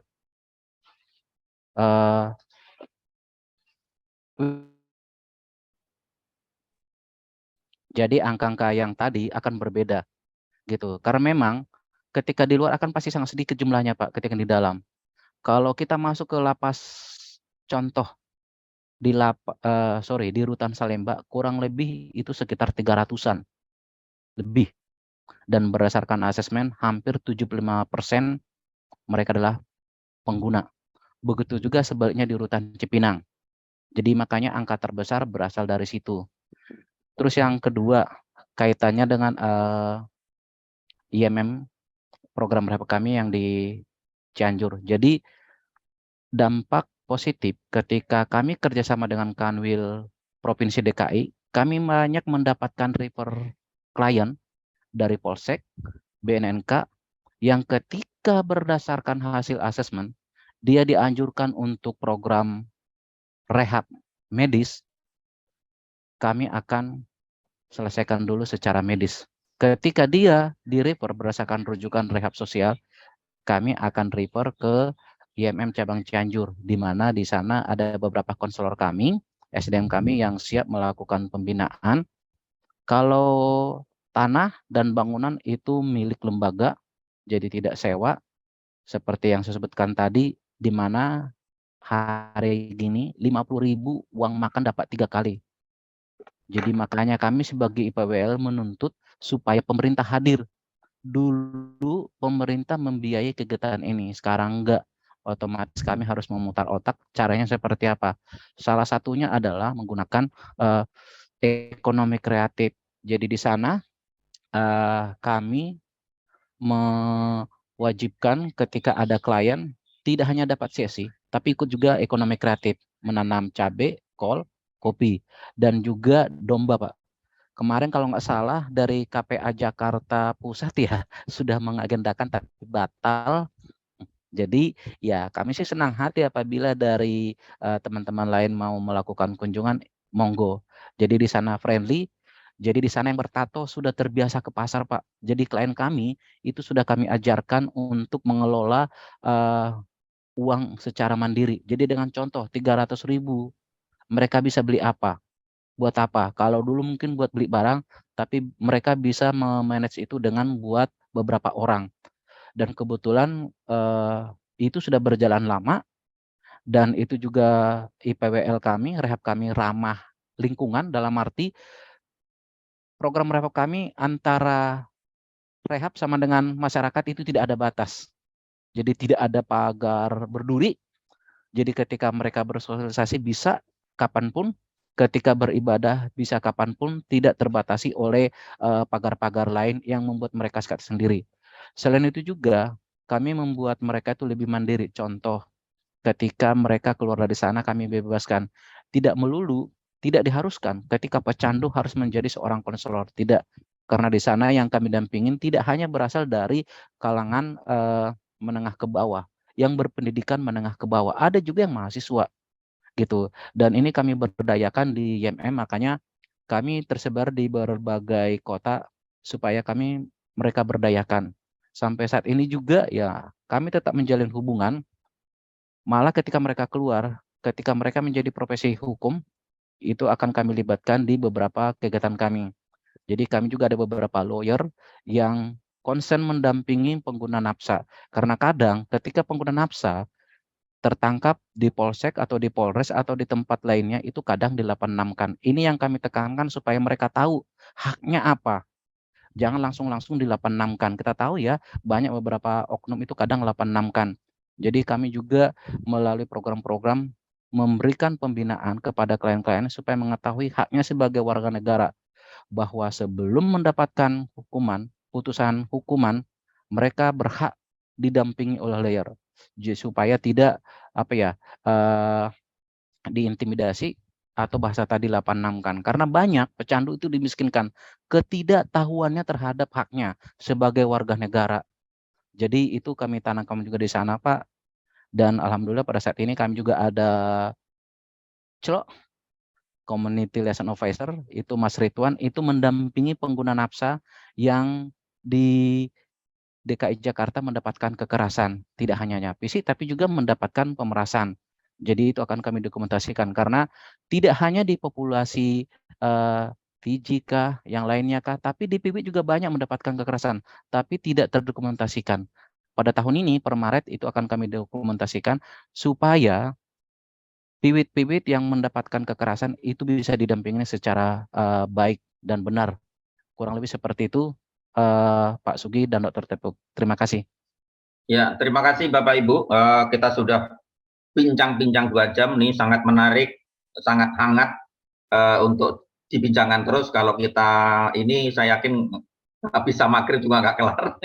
Banyak yang memang perlu dikorek dari apa yang dilakukan teman-teman YM, tapi barangkali kita juga sudah banyak yang bisa kita tangkap bahwa ada 2 yang dilakukan oleh teman-teman YMM. Yang pertama adalah melakukan penjangkauan rujukan terkait dengan tes HIV, dukungan dari Global Fund melalui PR Spiritia. Dan kemudian juga dari yang kedua adalah melakukan rehab sos dan rehab medis yang dilakukan tadi terkonsentrasi, maupun juga ada rehab-rehab yang ada di DKI, Depok, Cianjur, dan juga Tegal. Kemudian yang ketiga adalah tadi sudah sampaikan bahwa yang dijangkau dan dilakukan oleh teman-teman JNN ini adalah berbasis NIK, sehingga tidak ada terjadi duplikasi. Jadi, dan kita berharap bulan Maret nanti seperti yang sampaikan Dr. Topik, agar tidak jomplang antara yang dijangkau dengan yang dites. Jadi itu yang, karena kita lihat ini baru sekitar 10% dari yang dijangkau dengan yang dites. Bapak Ibu itu terima kasih kepada Bu Eti, Dr. Tia, Dr. Putri, Dr. Eka dari Sudin wilayah Jakarta Timur, Jakarta Barat, Jakarta Utara, dan Jakarta Selatan. kemudian juga Bapak Ibu dari Sekretaris KPAK di 5 wilayah, dan Bapak Ibu dari Kepala Bidang di KPAP, dan selanjutnya waktu saya serahkan kepada Bu Agi sebagai untuk dilanjutkan rekomendasi. Baik, terima kasih Mas Sugi, Mas Jun. Diskusinya sangat menarik. Semoga dengan diskusi yang terjadi hari ini, semua rintangan yang kita hadapi bersama bisa teratasi dan dapat terus bersinergi dalam penanggulangan HIV di DKI Jakarta. Selanjutnya akan ada rekomendasi sekaligus penutupan dari Kabid Mones Provinsi DKI Jakarta, Pak Ikhwan. Kami persilahkan Pak, terima kasih.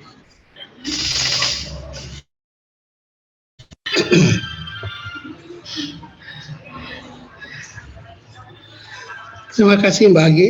Assalamualaikum warahmatullahi wabarakatuh. Waalaikumsalam. Karena waktu juga ya, karena waktu juga udah jam 3:30 barangkali ya. Jadi saya tidak tidak akan menyampaikan rekomendasi secara rinci pada kesempatan kali ini. Saya mungkin akan sampaikan nanti, saya kirim secara tertulis saja rekomendasi yang secara rinci pada pertemuan siang ini. Bapak Ibu yang sekalian yang saya hormati, terima kasih pertama-tama saya sampaikan ke Mas Jun yang telah menyampaikan presentasi dan penyajian data yang sangat lengkap. Kemudian ke Mas Sugi yang tadi diskusinya juga sudah menyangkut semua persoalan-persoalan terkait dengan pengguna jarum suntik dan dampaknya yang ada baik itu di masyarakat maupun untuk dirinya sendiri. Saya hanya akan menyampaikan saja kepada Mas Jun tadi, betul memang dari kelompok ini jumlah yang positif itu lebih rendah dibandingkan kelompok populasi kunci yang lainnya. Namun demikian, tren yang positif dari kelompok ini dan kelompok lainnya tentu juga terus-menerus meningkat. Dan apa dampaknya gitu ya? Kalau kita hitung biaya perawatan, sayangnya ini saya tidak punya data, untuk satu orang pengguna jarum suntik yang positif HIV, itu berapa biaya perawatannya? Karena menyangkut dua perawatan ya, baik perawatan untuk ARV maupun perawatan untuk nafsanya sendiri gitu. Jadi berapa per orang? Sehingga kalau setiap tahun itu ada peningkatan terus seperti ini, maka beban 5 atau 10 tahun ke depan berapa yang harus ditanggung? Itu harus menjadi juga pemikiran buat kita semua. Itu sehingga kita gimana caranya baik dari promosi maupun pencegahan, jumlah yang positif itu terus-menerus bisa kita kurangi, trennya kita turunkan, tidak naik seperti 5 tahun ini. Gitu. Belum lagi kalau kita konversi, berapa jumlah mereka-mereka yang tadinya menggunakan jarum suntik, terus non menggunakan jarum suntik, karena berubah, berpindah. Nah tentunya itu sudah pernah dihitung nggak? Sudah pernah dikonversi nggak? Gitu. Berapa jumlahnya itu kalau digabung? Dan itu kan cukup besar sekali. Nah untuk itu saya pesan satu aja rekomendasinya, kalau dimungkinkan nih Mas Jun, apakah dimungkinkan dibentuk atau disusun strategi yang berbeda? Gitu. Ada dua kelompok, satu kelompok mereka yang sudah positif, itu dijaga supaya mereka tetap melakukan perawatan, baik perawatan ARV maupun perawatan untuk nafsanya. Jadi harus dijaga, harus didampingi secara intens. Kemudian bagi mereka yang belum positif, yang negatif, gimana caranya supaya perawatan nafsanya ditingkatkan sehingga mereka beralih gitu ya ke resiko yang lebih rendah. Kalau dibiarkan pasti resikonya akan lebih tinggi. Sehingga itu yang menyebabkan jumlah yang positif trennya terus meningkat. Kemudian tadi yang terakhir ini barangkali ya, soal jumlah yang dijangkau dan jumlah yang dites atau jumlah yang itu selalu aja dari semua LSM, dari semua kategori itu selalu aja jumlahnya tidak pernah bisa mencapai 60%, paling antara 40 sampai 55% dari mereka dijangkau dan mereka yang direkomendasikan untuk bisa dilakukan tes. Itu terus belum lagi kalau mereka sudah dites yang positif, berapa yang bisa masuk ke ARV dan berapa mereka yang loss. Belum lagi nanti kalau dengan berjalannya waktu. Nah itu semua kan memerlukan biaya yang cukup tinggi di masa yang akan datang. Nah itu perlu juga dihitung mulai sekarang gitu, sehingga pembebanan seperti itu menjadi bayangan buat kita semua untuk bisa bekerja keras pada saat ini untuk bisa mensukseskan Getting to Zero di 2030. Itu saja dari saya, karena waktu juga yang memisahkan kita. Terima kasih Bapak Ibu sekalian yang mewakili Dinas Kesehatan, Sudin Kesehatan, LSM, KPAP dan KPAK. Maka pertemuan pada siang ini bisa kita akhiri dengan mengucapkan Alhamdulillahirrahmanirrahim. Wabillahi taufiq wal hidayah. Wassalamualaikum warahmatullahi wabarakatuh. Waalaikumsalam warahmatullahi wabarakatuh. Sebelum kita tutup, boleh dibuka kameranya, izin untuk dibuka kameranya untuk kita foto bersama. Terima kasih.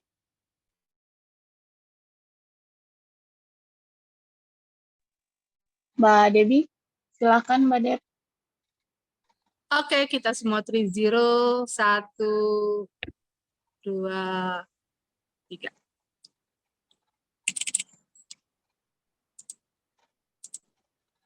Oke, terima kasih Bapak Ibu. Terima kasih. Sampai ketemu lagi. KPA Provinsi, sampai ketemu di Bapak kegiatan dan dan Ibu. Makasih ya Bang Julian dan teman-teman YMM. Sama-sama Mbak Debbie, sama-sama Pak Sugi. Makasih Mas Jun. Sama-sama Pak Iwan. Dr. Putri, Dr. Tia, terima kasih dari Sudin. Terima kasih Pak Sugi. Sampai Ya, ketemu di makasih sana. Mas Jun. Bisa sinergi lagi ya. Banyakkan trouble Zoom-nya. Nggak apa-apa. Terima kasih. Izin live ya. Ya, oke. Sama-sama, terima kasih semuanya.